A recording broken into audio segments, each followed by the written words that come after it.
जय हिंद दोस्तों, Sandeep trick math special YouTube channel में आप सभी का स्वागत है। तो बिहार पुलिस मद निषेध 2023 के लिए हम लोग विज्ञान का निचोड़ महामैराथन के रूप में देखेंगे। ये जो क्लास होगी वह 14 मई के लिए बेहद ही महत्वपूर्ण ये क्लास होगी। इस क्लास को अच्छे से तैयारी कर लेते हैं तो सभी क्वेश्चन जो है साइंस का वह यहीं से ही रहने वाले हैं। इसमें हम लोग 1000 प्लस VBI इंपॉर्टेंट क्वेश्चंस को देखने वाले हैं। तो बस आप सीधा से अंत तक जोड़ देखने का प्रयास कीजिएगा। ये क्लास देख लेते हैं तो आपका साइंस सेक्शन बहुत ही मजबूत हो जाएगी और 14 मई को सभी क्वेश्चन यहीं से ही रहने वाले हैं।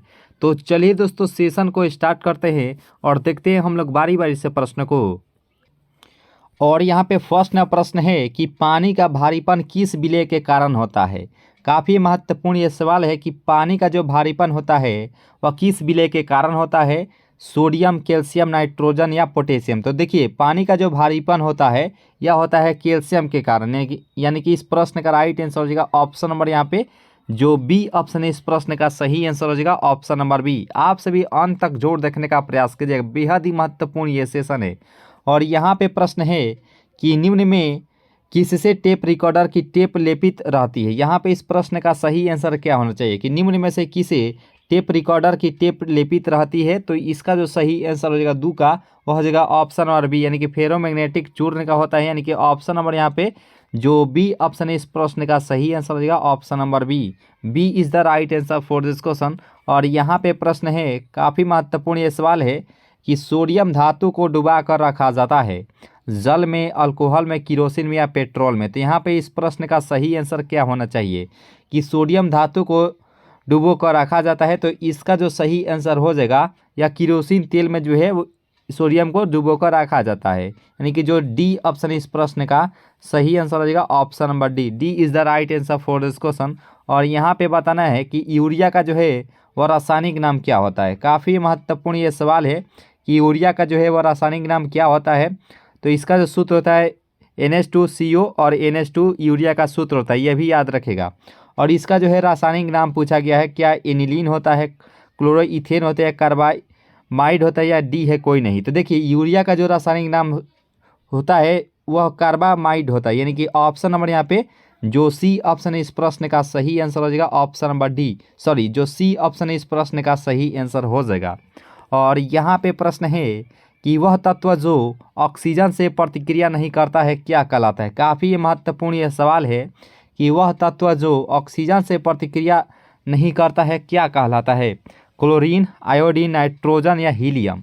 तो इसका जो सही आंसर हो जाएगा 5 का, वह हो जाएगा ऑप्शन नंबर बी, यानी कि आयोडीन जो होता है यह ऑक्सीजन से प्रतिक्रिया नहीं कर पाता, यानी कि जो बी ऑप्शन है इस प्रश्न का सही आंसर हो जाएगा ऑप्शन नंबर बी। और जो भी दोस्त नए जुड़ेंगे चैनल से जरूर ही सब्सक्राइब कर लीजिएगा दोस्तों, वीडियो को जो है लाइक जरूर ही कर लीजिएगा दोस्तों, क्योंकि ये सेशन बेहद ही महत्वपूर्ण होने वाली है। और यहाँ पे प्रश्न है कि निम्न में कौन सबसे हल्की गैस हो जाएगी, नाइट्रोजन, अमोनिया, हाइड्रोजन या कार्बन डाइऑक्साइड। तो यहाँ बताने कि सबसे हल्की गैस इनमें से कौन सा हो जाएगी। देखिए, 6 प्रश्न का जो राइट आंसर हो जाएगा वह हाइड्रोजन होती है, यानी कि जो बी ऑप्शन है इस प्रश्न का राइट आंसर हो जाएगा ऑप्शन नंबर बी। और हाइड्रोजन को प्रकृति का ईंधन भी कहा जाता है, यह भी याद रखिएगा। तो यानी कि जो बी ऑप्शन है इस प्रश्न का राइट आंसर हो जाएगा। अमोनिया का सूत्र NH3 होता है, यह भी याद रखिएगा दोस्तों। और यहाँ पे देखिए प्रश्न को कि मरकरी को किस धातु के पात्र में रखा जा सकता है। यहाँ पे इस प्रश्न का सही आंसर क्या होना चाहिए कि मरकरी को जो है वह किस धातु के पात्र में रखा जा सकता है, चांदी, सीसा, लोहा या एल्युमिनियम। तो इसका जो सही आंसर हो जाएगा, देखिए लोहा यानी कि आयरन के पात्र में जो है वह रखा जा सकता है। इसका राइट आंसर हो जाएगा option number C. C is the right answer for this question दोस्तों, क्योंकि जो मरकरी होता है वह आयरन के साथ जो है अभिक्रिया करके अमोल्गन नहीं बना सकता है, इसलिए जो है वह मरकरी को जो है वह लोहा के पात्र में रखा जाता है, यानी कि आयरन के पात्र में रखा जा सकता है, यानी कि जो सी ऑप्शन इस प्रश्न का राइट आंसर हो जाएगा। और यहाँ पे प्रश्न है कि निम्न में कौन जल से हल्का होता है, एल्यूमिनियम, सोडियम, मैग्नीज या मैग्नीशियम। तो यहाँ पे आपको चारों ऑप्शन को देख सकते हैं कि निम्न में कौन सा जो है वह जल से हल्का होता है। तो देखिए 8 नंबर प्रश्न का जो राइट आंसर हो जाएगा वह हो जाएगा ऑप्शन नंबर बी, यानी कि सोडियम जो होता है वह जल से भी हल्का होता है, यानी कि जो बी ऑप्शन है इस प्रश्न का राइट आंसर हो जाएगा। सोडियम को किरोसिन तेल में रखा भी जाता है। और यहाँ पे प्रश्न के सामान्य ट्यूबलाइट में कौन सी गैस होती है। काफ़ी महत्वपूर्ण ये सवाल है कि समान ट्यूबलाइट में जो है वह कौन सी गैस भरी रहती है, यानी कि कौन सी गैस होती है। तो देखिए 9 प्रश्न का जो राइट आंसर हो जाएगा वह हो जाएगा ऑप्शन नंबर सी, आर्गन के साथ मरकरी वेपर भी जो है उसमें शामिल रहता है, यानी कि जो सी ऑप्शन है इस प्रश्न का सही आंसर हो जाएगा option number C. C is the right answer for this question. और यहाँ पे प्रश्न है मिल्क ऑफ मैग्नीशिया क्या होता है। यहाँ पे चारों ऑप्शन को आप देख सकते हैं कि मिल्क ऑफ मैग्नीशिया क्या होता है। देखिए 10 प्रश्न का जो राइट आंसर हो जाएगा वह हो जाएगा option number D, magnesium hydroxide होता है, यानी कि जो डी ऑप्शन है इस प्रश्न का राइट आंसर हो जाएगा option number D. D is the right answer for this question दोस्तों। और यहाँ पे प्रश्न है कि क्वार्ट्ज किससे बनता है। काफ़ी महत्वपूर्ण ये सवाल है कि क्वार्ट्ज जो है वह किससे बनता है। तो देखिए 11 प्रश्न का जो राइट आंसर हो जाएगा वह सोडियम सिलिकेट से जो है वह बनता है, यानी कि जो डी ऑप्शन है इस प्रश्न का राइट आंसर हो जाएगा ऑप्शन नंबर डी। जो भी दोस्त नए जुड़े रहेंगे चैनल से और जो ही सब्सक्राइब कर लीजिएगा दोस्तों, और वीडियो को जो है लाइक जो ही कर लीजिएगा दोस्तों। और सोने के आभूषण बनाने में किस धातु को मिश्रित किया जाता है। यहाँ पे इसका राइट आंसर क्या होना चाहिए कि सोने के आभूषण बनाने में किस धातु को मिश्रित किया जाता है। तो इसका जो सही आंसर हो जाएगा 12 का हो जाएगा ऑप्शन नंबर डी, यानी कि कॉपर को उसमें शामिल किया जाता है, यानी कि जो डी ऑप्शन इस प्रश्न का राइट आंसर हो जाएगा। और सोने का जो मात्रा रहता है उसमें 22 कैरेट सोना रहता है, उसके बाद जो है कॉपर रहता है, और 24 कैरेट शुद्ध सोना का जो है वह 24 कैरेट का होता है, यह भी याद रखिएगा। तो इस प्रश्न का राइट आंसर हो जाएगा ऑप्शन नंबर डी। आइए दोस्तों नेक्स्ट प्रश्न को कवर करते हैं। और यहाँ पे 13वां प्रश्न है कि पोर्टलैंड सीमेंट का आविष्कार किसने किया था। तो यहाँ पे इस प्रश्न का सही आंसर क्या होना चाहिए कि पोर्टलैंड सीमेंट का आविष्कार जो है वह किसने किया था। Leonardo da Vinci, Davis Gessen, Joseph ऑस्पिरिन और पोर्सी एल स्पेंसर। तो यहाँ पे इसका जो सही आंसर हो जाएगा 13 का वह हो जाएगा ऑप्शन नंबर सी, यानी कि जोसेफ ऑस्पिरिन जो है इस प्रश्न का राइट आंसर हो जाएगा option number C. C is the right answer for this question. और यहाँ पे बताना है कि सबसे भारी धातु इनमें से कौन सा हो जाएगा। लिथियम हो जाएगा, ऑस्मियम, सिल्वर या आयरन। तो यहाँ बताना कि सबसे भारी धातु इनमें से कौन सा हो जाएगा। तो 14वां प्रश्न का जो राइट आंसर हो जाएगा ऑप्शन नंबर बी। ऑस्मियम जो है वह सबसे भारी धातु के रूप में होते हैं, यानी कि जो बी ऑप्शन है इस प्रश्न का सही आंसर हो जाएगा option number B. B is the right answer for this question. इसका जो है पीडीएफ अगर लेना चाहते हैं तो पीडीएफ आपको टेलीग्राम ग्रुप से ज्वाइन होते हैं, तो वहाँ से आप पीडीएफ डाउनलोड करके आप कभी भी प्रैक्टिस कर सकते हैं दोस्तों। और यहाँ पे बताना कि प्याज एवं लहसुन में गंध किसके कारण होता है। काफ़ी महत्वपूर्ण ये सवाल है कि प्याज एवं लहसुन में गंध किसके कारण होता है। सोडियम के कारण होता है, या पोटेशियम, या लिथियम, या क्लोरीन। तो इसका जो सही आंसर हो जाएगा 15 का वह होता है पोटेशियम के कारण संभव हो पाता है, यानी कि जो बी ऑप्शन है इस प्रश्न का राइट आंसर हो जाएगा option number B. B is the right answer for this question. और यहाँ पे बताना है कि हाइड्रोकार्बन का प्राकृतिक स्रोत क्या होता है। काफ़ी महत्वपूर्ण ये सवाल है कि हाइड्रोकार्बन का प्राकृतिक स्रोत क्या होता है। कच्चा तेल, जीव भार, कार्बोहाइड्रेट्स या कोयला। तो देखिए इसका जो सही आंसर हो जाएगा वह हो जाएगा क्या होना चाहिए दोस्तों। तो यह होता है कच्चा तेल, यानी कि जो ए ऑप्शन है इस प्रश्न का राइट आंसर हो जाएगा ऑप्शन नंबर ए। ए जो इस प्रश्न का राइट आंसर होना चाहिए, जो कि राइट आंसर हो जाएगा ऑप्शन नंबर ए। और यहाँ पे प्रश्न है कि किस गैस का प्रयोग सिगरेट लाइटर में होता है। यहाँ पे ब्यूटेन, मीथेन, प्रोपेन या रेडॉन। तो यहाँ पे इसका राइट आंसर क्या होना चाहिए कि किस गैस का प्रयोग जो है सिगरेट लाइटर के रूप में किया जाता है। तो इसका जो सही आंसर हो जाएगा 17 का वह हो जाएगा ऑप्शन नंबर ए। ब्यूटेन जो है इस प्रश्न का सही आंसर हो जाएगा ऑप्शन नंबर ए। ए जो है इस प्रश्न का सही आंसर हो जाएगा। और यहाँ पे 58वां प्रश्न है कि सिरका जो है किसका जलीय विलयन होता है। नींबू के रस का, ऑक्सीजन के अम्ल का, हाइड्रोक्लोरिक अम्ल का, या एसिटिक एसिड का। तो यहाँ बताने कि सिरका जो है वह किसका जलीय विलयन होता है। तो इसका जो सही आंसर हो जाएगा वह हो जाएगा ऑप्शन नंबर यहाँ पे जो डी ऑप्शन है एसिटिक एसिड का, जो कि राइट आंसर हो जाएगा ऑप्शन नंबर डी। डी जो है इस प्रश्न का राइट आंसर हो जाएगा। और एक क्वेश्चन जो है आपके लिए है कि प्रकाश वर्ष किसका मात्रक होता है। कमेंट बॉक्स से आपका जरूर ही आंसर आना चाहिए दोस्तों कि प्रकाश वर्ष जो है वह किसका मात्रक होता है। और यहाँ पे बताना है 19वां प्रश्न को कि पनीर निम्न में किसका उदाहरण होता है। काफ़ी महत्वपूर्ण ये सवाल है कि पनीर जो होता है वह निम्न में से किसका उदाहरण होता है। जेल का, इमल्सन का, फोम का, या सोल का। तो देखिए इसका जो सही आंसर हो जाएगा यहाँ पे 19 का वह हो जाता है जेल का। ठीक है, जेल जो है इस प्रश्न का सही आंसर हो जाएगा ऑप्शन नंबर ए। ए जो है इस प्रश्न का राइट आंसर हो जाएगा। और उम्मीद करते हैं आप सभी आंसर भी बता दिए होंगे कि प्रकाश वर्ष किसका मात्रक होता है। तो जो भी दोस्त दूरी बताए हैं उनका राइट आंसर हो जाएगा। ठीक है, दूरी का जो है वह मात्रक प्रकाश वर्ष ही होता है। और एक प्रकाश वर्ष कितने किलोमीटर के बराबर होता है, तो हम थोड़ा सा बताने का प्रयास करेंगे दोस्तों कि 9.46 गुने 10 के पावर 12 किलोमीटर के बराबर होता है। ठीक है, एक प्रकाश वर्ष बराबर। और वहीं अगर मीटर में कहेगा तो 9.46 गुने 10 के पावर वह 15 मीटर के बराबर होता है एक प्रकाश वर्ष। याद रखेगा दोस्तों। तो इस प्रश्न का जो राइट आंसर हो जाएगा ऑप्शन नंबर ए, जेल जो है इस प्रश्न का सही आंसर हो जाएगा। और सिरका यानी कि विनेगर का रासायनिक नाम क्या होता है, काफ़ी महत्वपूर्ण ये सवाल है कि सिरका का रासायनिक नाम क्या होता है। तो butanoic acid, acetic acid, propanoic acid या मेथेनोइक एसिड। तो देखिए सिरका का जो है रासायनिक नाम जो हो जाएगा यहाँ पे वो हो जाएगा ऑप्शन नंबर बी, यानी कि एसिटिक एसिड जो है इस प्रश्न का सही आंसर हो जाएगा ऑप्शन नंबर, यहाँ पे जो बी ऑप्शन है इस प्रश्न का सही आंसर हो जाएगा ऑप्शन नंबर बी। और एक क्वेश्चन आप सभी के लिए है दोस्तों कि बैक्टीरिया की खोज किसके द्वारा किया गया था दोस्तों, यानी कि जीवाणु का खोज जो है वह किसके द्वारा की गई थी दोस्तों। कमेंट बॉक्स में आपका आंसर जरूर ही आना चाहिए दोस्तों कि बैक्टीरिया की खोज जो है वह किसके द्वारा किया गया था। और यहाँ पे बताना है कि पेट्रोल एक मिश्रण होता है एल्केन का, एल्कीन का, हाइड्रोकार्बन का, एल्काइन का। तो यहाँ पे 21वां प्रश्न का सही आंसर क्या होना चाहिए कि पेट्रोल एक मिश्रण होता है। देखिए 21वां प्रश्न का जो राइट आंसर हो जाएगा यह होता है हाइड्रोकार्बन का, यानी कि जो डी ऑप्शन है इस प्रश्न का सही आंसर हो जाएगा ऑप्शन नंबर डी। डी जो इस प्रश्न का सही आंसर हो जाएगा।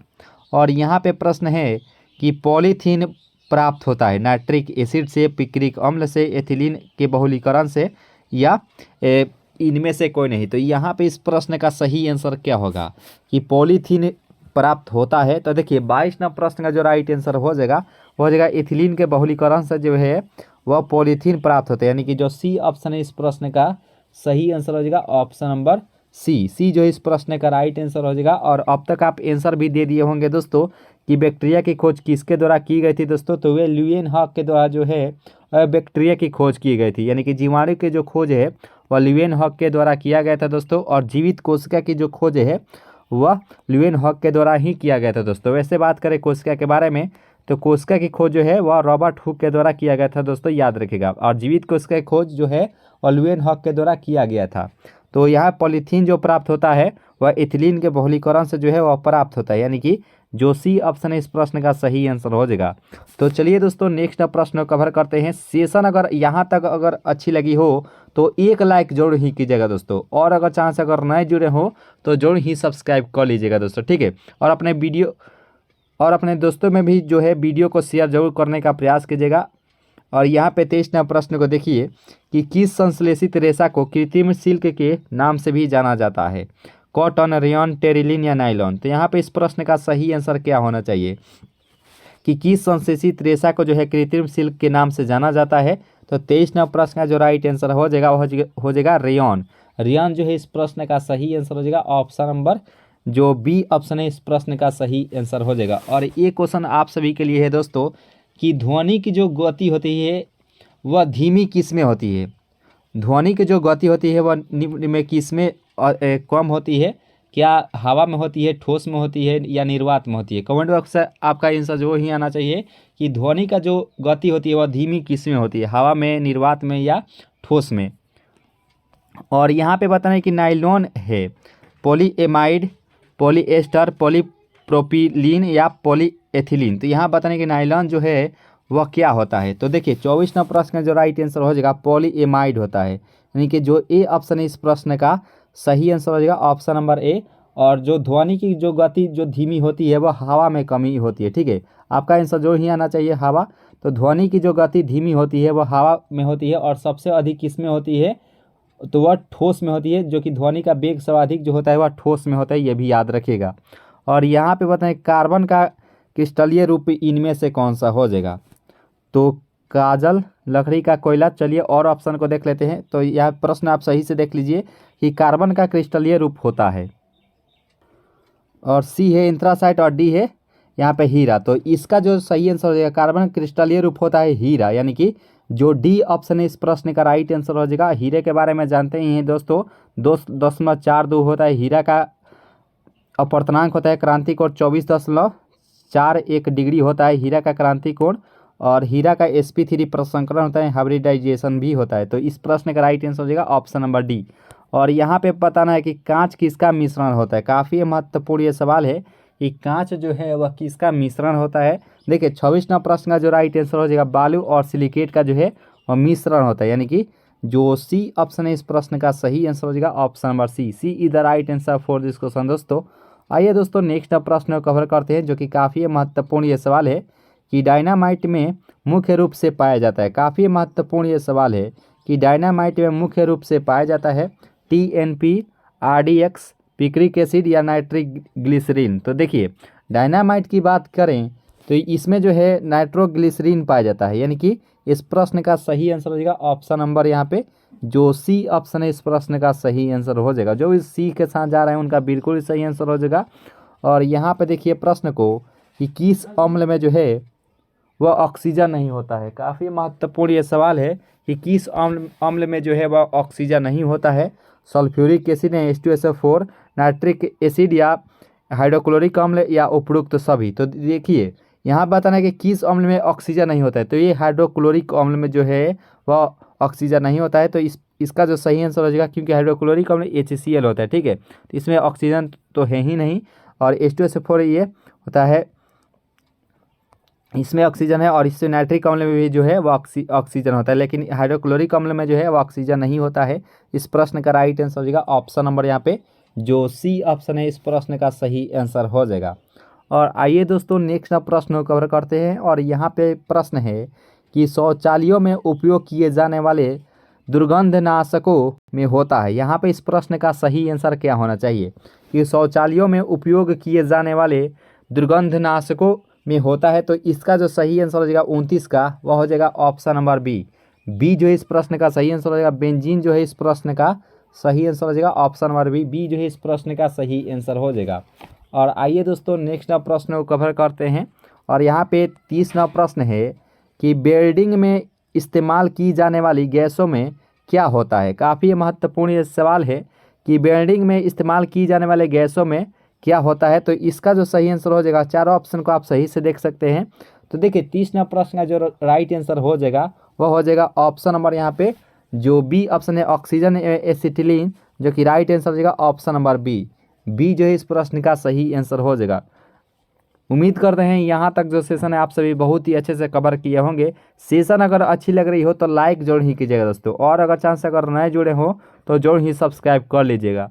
और यहाँ पे प्रश्न है कि पृथ्वी की प्रॉपर्टी में निम्न में से कौन सा तत्व सबसे अधिक पाया जाता है। कहाँ इसका राइट आंसर क्या होगा दोस्तों कि पृथ्वी के भूप्रॉपर्टी में निम्न में से कौन सा जो तत्व है सबसे अधिक पाया जाता है। तो उम्मीद करते हैं आप सभी ऑप्शन को देखते हुए इसका आंसर भी बता दिए होंगे, क्या क्लोरीन, लिथियम, क्रोमियम या एल्यूमिनियम। तो देखिए इसका जो सही आंसर हो जाएगा 31 का वह हो जाएगा ऑप्शन नंबर सी, यानी कि एल्यूमिनियम जो है इस प्रश्न का राइट आंसर हो जाएगा ऑप्शन नंबर सी। सी जो है इस प्रश्न का राइट आंसर है। एल्यूमिनियम का अयस्क जो होता है वह बॉक्साइट होता है, यह भी याद रखिएगा दोस्तों। तो इस प्रश्न का राइट आंसर हो जाएगा ऑप्शन नंबर सी। और एक क्वेश्चन आप सभी के लिए है कि सर्वदाता जो है रक्त समूह कौन सा होता है। सर्वदाता जो है रक्त समूह कौन सा होता है, O- होता है या O पॉजिटिव होता है। कमेंट बॉक्स से आपका आंसर जो ही आना चाहिए दोस्तों कि सर्वदाता रक्त समूह कौन सा होता है, O पॉजिटिव होता है या O- होता है या AB- होता है। कमेंट बॉक्स से आपका आंसर जरूर ही आना चाहिए दोस्तों। और यहाँ पे बताना है कि अग्निशामक से निकलती है। काफ़ी महत्वपूर्ण ये सवाल है कि अग्निशामक से निकलती है क्या हाइड्रोजन, नाइट्रोजन, कार्बन डाइऑक्साइड या कार्बन मोनोऑक्साइड। तो अग्निशामक से जो निकलती है वह होती है कार्बन डाइऑक्साइड, यानी कि इस प्रश्न का सही आंसर हो जाएगा ऑप्शन नंबर यहाँ पे जो सी ऑप्शन है इस प्रश्न का सही आंसर हो जाएगा ऑप्शन नंबर सी। सी जो है इस प्रश्न का राइट आंसर हो जाएगा CO2 कार्बन डाइऑक्साइड। और कार्बन मोनोऑक्साइड CO होता है, याद रखिएगा दोस्तों। तो इस प्रश्न का राइट आंसर हो जाएगा ऑप्शन नंबर सी। और सर्वदाता समूह आप बता ही दिए होंगे O-, जो भी दोस्तों O- बताए थे उनका बिल्कुल सही आंसर हो जाएगा, ठीक है। और यहाँ पे प्रश्न है कि रबर को मजबूत और उछाल लायक बनाने के लिए इनमें से क्या मिलाया जाता है। काफ़ी महत्वपूर्ण ये सवाल है कि रबर को मजबूत और उछाल लायक बनाने के लिए निम्न में से क्या मिलाया जाता है। Petroleum jelly, sulphuric acid, sponge या सल्फर। तो इसका जो सही आंसर हो जाएगा 33 का, वह हो जाता है ऑप्शन नंबर सी, यानी कि सल्फर का जो है उसमें प्रयोग किया जाता है, यानी कि जो सी ऑप्शन है इस प्रश्न का सही आंसर हो जाएगा ऑप्शन नंबर सी।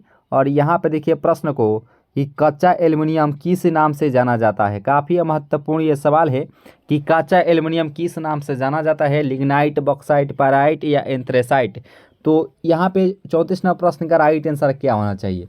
देखिए यहाँ पे 34 नंबर प्रश्न का जो राइट आंसर हो जाएगा, देखिए कच्चा एल्युमिनियम किस नाम से जाना जाता है, तो बॉक्साइट नाम से जाना जाता है। इस प्रश्न का राइट आंसर हो जाएगा ऑप्शन नंबर बी जो है इस प्रश्न का सही आंसर हो जाएगा। इसका अगर पीडीएफ लेना चाहते हैं तो पीडीएफ आपको टेलीग्राम ग्रुप से ज्वाइन होते हैं, तो वहाँ से आप पीडीएफ डाउनलोड करके आप कभी प्रैक्टिस कर सकते हैं दोस्तों, क्योंकि प्रैक्टिस मेक्स परफेक्ट। तो आप जो है हमेशा प्रैक्टिस करते रहिएगा दोस्तों। और टेलीग्राम ग्रुप का जो लिंक है इसी वीडियो के नीचे आपको डिस्क्रिप्शन बॉक्स में दिया जाएगा। और यहाँ पे प्रश्न है कि आवर्त सारणी में W अक्षर किस तत्व को दर्शाता है। काफ़ी ये महत्वपूर्ण ये सवाल है कि आवर्त सारणी में W जो है किस तत्व को दर्शाता है। टंगस्टन, बोएस्टाइट या बरिलियम और पारा। तो यहाँ पे इसका जो सही आंसर हो जाएगा 35 का, वह होता है टंगस्टन। टंगस्टन जो है इस प्रश्न का राइट आंसर हो जाएगा ऑप्शन नंबर ए जो है इस प्रश्न का सही आंसर हो जाएगा। सेशन अच्छी लग रही हो तो लाइक जरूर ही कीजिएगा दोस्तों। और यहाँ पे 36 नंबर प्रश्न है जो कि काफ़ी महत्वपूर्ण यह सवाल है कि कार्बन डाइऑक्साइड यानी CO2 की कितनी मात्रा वायुमंडल में रहती है। 3%, 0.03%, 0.3% या 0.003%। तो यहाँ पे इस प्रश्न का सही आंसर क्या होना चाहिए कि कार्बन डाइऑक्साइड की कितनी मात्रा वायुमंडल में रहती है। तो इसका जो सही आंसर हो जाएगा यहाँ पे 36 नंबर प्रश्न का, वह 0.03% रहती है, यानी कि इस प्रश्न का राइट आंसर हो जाएगा ऑप्शन नंबर बी जो है इस प्रश्न का सही आंसर हो जाएगा। चलिए दोस्तों नेक्स्ट प्रश्न को कवर करते हैं। और यहाँ पे फर्स्ट प्रश्न है कि तत्वों का सबसे पहले वर्गीकरण किया था रदरफोर्ड, डोबेर, रेनर, मेंडलीफ या डी है इनमें से कोई नहीं। तो आपसे भी अधिक से अधिक आंसर देने का प्रयास कीजिएगा। तो देखिए तत्वों का जो सबसे पहले वर्गीकरण जो किया गया था वह डोबेरिनर के द्वारा जो है वह किया गया था, जो कि ऑप्शन नंबर बी इसका राइट आंसर हो जाएगा। B is the right answer for this question. और यहाँ पे प्रश्न है, काफ़ी महत्वपूर्ण ये सवाल है कि वह सबसे छोटा कण जिसमें उस तत्व के सभी गुण वर्तमान हो वह कौन सा तत्व होता है। ठीक है, क्या परमाणु होता है, अणु या यौगिक या डी है इनमें से कोई नहीं। तो यह सिर्फ परमाणु ही होता है। इसका राइट आंसर हो जाएगा ऑप्शन नंबर ए जो है इस प्रश्न का राइट आंसर हो जाएगा। और यहाँ पे प्रश्न है कि किसी तत्व के गुणों को प्रदर्शित करता है। तो यह इसका राइट आंसर क्या होगा कि किसी तत्व के गुणों को कौन सा जो है वह प्रदर्शित करता है। क्या परमाणु क्रमांक होता है या परमाणु भार होते हैं या अणु भार या तुल्यांकी भार होता है। देखिए यह जो इसके गुणों को प्रदर्शित करता है वह उसके परमाणु क्रमांक ही जो है वह पूर्ण रूप से इसको प्रदर्शित करता है, इसके गुण को, यानी कि इसका राइट आंसर हो जाएगा ऑप्शन नंबर ए जो इस प्रश्न का राइट आंसर हो जाएगा। और यहाँ पे प्रश्न है कि हैलोजन में सर्वाधिक प्रभावशाली ऑक्सीकर्ता कौन सा हो जाएगा। दोस्तों अगर ऑक्सीकर्ता अगर सबसे पहले कहेगा तो हम लोग किसके साथ हम लोग जाएंगे। तो देखिए दोस्तों इसमें क्या, अगर ऑक्सीकरण अगर रहता तो ये फ्लोरीन जो है इस प्रश्न का राइट आंसर हो जाएगा। अगर वहीं पर अगर अवकरण रहता अवकरण तो वहाँ पे हम लोग आयोडीन के साथ जाते दोस्तों। अवकरण रहता तो आयोडीन होता। अगर यहाँ पे प्रश्न में ऑक्सीकरण है तो फ्लोरीन जो है इस प्रश्न का राइट आंसर हो जाएगा। इसे हम लोग जो है हैलोजन तत्व के नाम से भी जानते हैं, यानी कि वर्ग 17 के तत्वों को हैलोजन ग्रुप के नाम से भी जाना जाता है। और यहाँ पे जो ब्रोमीन आप देख रहे होंगे, आप सभी को मालूम होगा कि अधातु रहते हुए भी यह जो है कमरे के ताप पर जो है यह द्रव अवस्था में पाया जाता है। तो इसका जो राइट आंसर हो जाएगा वह ऑप्शन नंबर जो सी है इस प्रश्न का सही आंसर हो जाएगा। और यहाँ पे 5 नंबर प्रश्न है कि स्वर्ण किस पदार्थ में घुल जाता है। यानी कि यहाँ पे जो सोना होता है, आप लोग जब आभूषण बनवाने जब जाते होंगे तो वहाँ पे एक कटोरी टाइप इस प्रकार से आप देखते होंगे। तो उसमें जो है इस कटोरी में कौन सा जो है वह पदार्थ रहता है। तो क्या हाइड्रोक्लोरिक अम्ल रहता है, नाइट्रिक अम्ल रहता है, एक्वारेजिया रहता है या एसिटिक अम्ल रहता है। तो जो उस कटोरी में जो अम्ल रहता है तो उसमें देखिए जो जब सोना किस पदार्थ में घुल जाता है तो वह उसमें जो है वह रहता है एक्वारेजिया, जो कि इस प्रश्न का राइट आंसर हो जाएगा ऑप्शन नंबर सी जो इस प्रश्न का राइट आंसर हो जाएगा। अगर 20 से 25 मिनट अगर उस अम्ल में अगर रख दिया जाए अगर सोना को, तो वह सीधा पिघल कर जो है द्रव अवस्था में जो है वह हो जाता है। तो इसका राइट आंसर हो जाएगा ऑप्शन नंबर सी। और यहाँ पे प्रश्न है कि सीने बार किसका अयस्क होता है। तो यहाँ पे इसका राइट आंसर क्या होगा दोस्तों कि सीने बार जो है वह किसका अयस्क होता है। तो इसका जो राइट आंसर हो जाएगा 6 का, वह पारा का होता है। इसका राइट आंसर हो जाएगा ऑप्शन नंबर ए। और पारा का एक खास बात होता है कि यह जो है धातु रहते हुए भी जो है कमरे के ताप पर जो है वह द्रव अवस्था में पाया जाता है। पारा जो है इस प्रश्न का राइट आंसर हो जाएगा। और यहाँ पे देख सकते हैं कि 7वां प्रश्न क्या कह रहा है कि पटाखों के फटने के बाद दिखाई देने वाला चमकीला रंग किसके कारण होता है। तो सोडियम होता है, गंधक होता है, मैग्नीशियम या स्ट्रांसियम होता है। तो यहाँ पे 4 ऑप्शन आपको दिया गया है। तो इसका राइट आंसर क्या होगा कि पटाखों के फटने के बाद दिखाई देने वाला चमकीला रंग किसके कारण होता है। तो इस प्रश्न का जो राइट आंसर होने वाला है वह इसका राइट आंसर हो जाएगा ऑप्शन नंबर डी, यानी कि स्ट्रांसियम जो है इस प्रश्न का सही आंसर हो जाएगा। डी इसका जो है वह सही आंसर हो जाएगा। और यहाँ पे प्रश्न आप देख रहे होंगे कि किसके निष्कर्षण हेतु साइनाइड विधि प्रयुक्त होता है। यहाँ पे चांदी, मैंगनीज, तांबा और जास्ता यहाँ पे दिया गया है। तो इस प्रश्न का राइट आंसर क्या होगा कि किसके निष्कर्षण हेतु साइनाइड विधि का जो है प्रयुक्त होती है। तो इसका जो सही आंसर हो जाएगा 8 का, वह इसका राइट आंसर हो जाएगा चांदी। चांदी जो है इस प्रश्न का राइट आंसर हो जाएगा।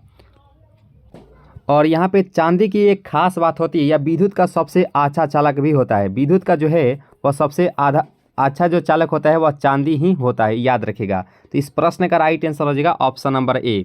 अगर इस सीरीज को दोस्तों अच्छे से तैयारी कर लेते हैं तो विज्ञान सेक्शन से आपसे जो है एक भी प्रश्नोत्तर छूटने वाले नहीं है दोस्तों। इसके अंदर से ही जो है आपके एग्जाम में आने वाले हैं। तो आप सभी निश्चिंत रहिए और यहीं से जो है आपके एग्जाम में आने वाले हैं। और यहाँ पे प्रश्न है कि नाइट्रोजन का विस्फोटक यौगिक कौन सा हो जाएगा। अगर इसका जो है पीडीएफ लेना चाहते हैं, यानी कि पीडीएफ लेकर आप प्रैक्टिस करना चाहते हैं, तो टेलीग्राम ग्रुप का जो लिंक है आपको डिस्क्रिप्शन बॉक्स में दिया जाएगा। वहाँ से आप टेलीग्राम ग्रुप से ज्वाइन होकर इसका पीडीएफ जो है डाउनलोड करके आप प्रैक्टिस कर सकते हैं कभी भी दोस्तों, ठीक है। तो आप पीडीएफ जरूर ही डाउनलोड करके प्रैक्टिस कर लीजिएगा। इससे क्या होगा कि आपको 100 to 100% जो है आपको याद हो जाएगा। और यहाँ पे प्रश्न था कि नाइट्रोजन का विस्फोटक यौगिक इनमें से कौन सा हो जाएगा। जब भी दोस्तों इस प्रकार से क्वेश्चन रहेगा कि नाइट्रोजन का विस्फोटक यौगिक इनमें से कौन सा हो जाएगा, तो इसका जो सही आंसर हो जाएगा 9 का, वह हो जाएगा ऑप्शन नंबर ए, NCl3 होता है। NCl3 जो कि इस प्रश्न का राइट आंसर हो जाएगा ऑप्शन नंबर ए जो है इस प्रश्न का सही आंसर हो जाएगा। और ये क्वेश्चन जो है वह एग्जाम में पूछा जाता है कि विद्युत हीटर में वह किस तार का जो है वह प्रयुक्त किया जाता है। हीटर में जो है वह किस तार का प्रयुक्त किया जाता है। कमेंट बॉक्स में आपका आंसर जरूर ही आना चाहिए कि विद्युत हीटर में किस तार का जो है वह प्रयुक्त किया जाता है। और यहाँ पे 10वां प्रश्न भी आपके सामने आ चुका है कि हवा के वास्तविक जलवाष्प की मात्रा को क्या कहते हैं। तो यहाँ पे इसका राइट आंसर क्या होगा दोस्तों कि हवा के वास्तविक जलवाष्प की मात्रा को क्या कहते हैं। तो इसका 10 का राइट आंसर जो हो जाएगा वह परम आर्द्रता कहते हैं। इसका जो सही आंसर हो जाएगा वह ऑप्शन में जो यहाँ पे जो डी है इस प्रश्न का राइट आंसर हो जाएगा। और यहाँ पे प्रश्न है कि मानव निर्मित प्रथम रेशा कौन सा था, यानी कि जो मानव के द्वारा जो निर्मित किया गया था रेशा वह इनमें से कौन सा हो जाएगा। तो इसका जो सही आंसर हो जाएगा 11th का, वह हो जाएगा नाइलॉन। नाइलॉन जो है इस प्रश्न का सही आंसर हो जाएगा। जो बी ऑप्शन है इस प्रश्न का राइट आंसर हो जाएगा। और यहाँ पे 150 डिग्री सेल्सियस तक गर्म होने पर यूरिया देता है। आपको याद होगा कि सबसे पहले जो है वह यूरिया का जो है वह प्रयोगशाला में ज्ञात किया गया था दोस्तों, याद रखिएगा। यूरिया का जो है सबसे पहले प्रयोगशाला में ज्ञात किया गया था। और यहाँ पे इसका राइट आंसर क्या होगा कि 150 डिग्री सेल्सियस तक गर्म होने पर यूरिया देता है। तो इसका जो सही आंसर हो जाएगा 12 का, वह वायुरेट जो है इस प्रश्न का राइट आंसर हो जाएगा, जो कि डी जो है इस प्रश्न का सही आंसर हो जाएगा। और यहाँ पे प्रश्न है कि रेडियोथेरेपी में उपयोग होने वाले नोबल गैस इनमें से कौन सा हो जाएगा। यहाँ पे इस प्रश्न का राइट आंसर क्या होगा कि रेडियोथेरेपी में उपयोग होने वाली नोबल गैस इनमें से कौन सा हो जाएगा। तो इसका जो सही आंसर हो जाएगा यहाँ पे 13वां प्रश्न का, वह हो जाएगा ऑप्शन नंबर बी, यानी कि रेडॉन जो है इस प्रश्न का सही आंसर हो जाएगा। जो यहाँ पे जो बी ऑप्शन है इस प्रश्न का राइट आंसर हो जाएगा।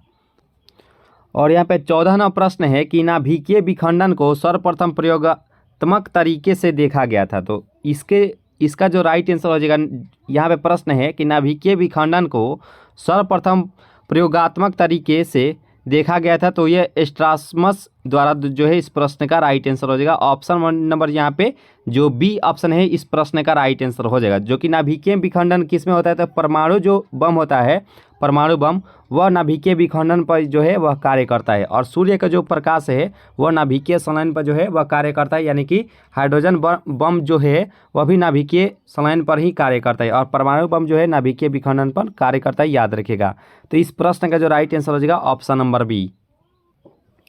और यहाँ पे 15वां प्रश्न है कि जास्ता जो है निम्न मिश्र धातु में उपस्थित नहीं है। यहाँ पे उपस्थित नहीं पूछा गया है, तो यहाँ पे इसका जो सही आंसर हो जाएगा वह इसका राइट आंसर हो जाएगा कांसा। कांसा जो है इस प्रश्न का राइट आंसर हो जाएगा। 15वां प्रश्न का जो राइट आंसर हो जाएगा वह हो जाएगा ऑप्शन नंबर बी। और एक क्वेश्चन दोस्तों पूछ लिया जाता है कि पीतल का मिश्र धातु कौन कौन सा होता है। तो एक आपको याद होगा कि पिताजी अगर याद होगा तो आप सभी को पीतल का जो है मिश्र धातु आराम से जो है वह याद हो जाएगा। पी से पीतल, त से तांबा और ज से जास्ता, यानी कि पीतल का जो मिश्र धातु हो जाएगा वह तांबा और जास्ता हो जाएगा, याद रखिएगा। तो पी से पीतल, त से तांबा और ज से जास्ता, यानी कि पीतल का जो मिश्र धातु हो जाएगा वह तांबा और जास्ता ही होता है, याद रखिएगा। और यहाँ पे प्रश्न है 16वां प्रश्न आप देख रहे होंगे स्क्रीन पर, जो कि काफ़ी महत्वपूर्ण ये सवाल है कि निम्न में सर्वाधिक परिस्थिति अनुकूलन ईंधन कौन सा हो जाएगा। तो यहाँ पे इसका राइट आंसर क्या होगा दोस्तों कि सर्वाधिक परिस्थिति अनुकूलन ईंधन इनमें से कौन सा हो जाएगा। तो यहाँ पे 16वां प्रश्न का जो राइट आंसर हो जाएगा वह हाइड्रोजन इसका राइट आंसर हो जाएगा। हाइड्रोजन जो है इस प्रश्न का राइट आंसर हो जाएगा, और इसे जो है भविष्य का ईंधन भी कहा जाता है, ठीक है। तो हाइड्रोजन जो है इस प्रश्न का राइट आंसर हो जाएगा।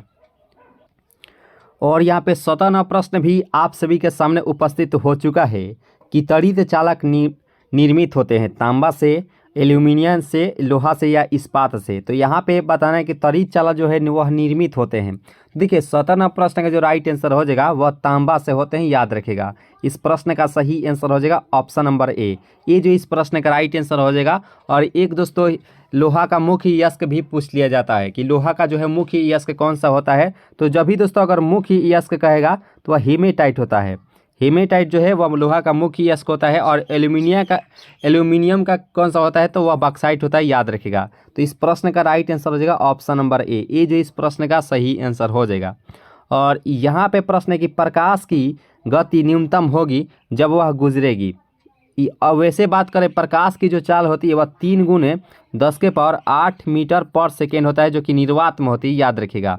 तो यहाँ पे बताना कि प्रकाश की गति न्यूनतम यानी कि सबसे कम यहाँ पे किस माध्यम से जब गुजरेगी तो होगी। तो इसका जो राइट आंसर हो जाएगा 18वां प्रश्न का राइट आंसर अब तक आप दे दिए होंगे कि कांच जो है इस प्रश्न का राइट आंसर हो जाएगा। जो सी ऑप्शन है इस प्रश्न का सही आंसर हो जाएगा। C is the right answer for this question, यानी कि कांच यानी कि ग्लास जो इस प्रश्न का सही आंसर हो जाएगा।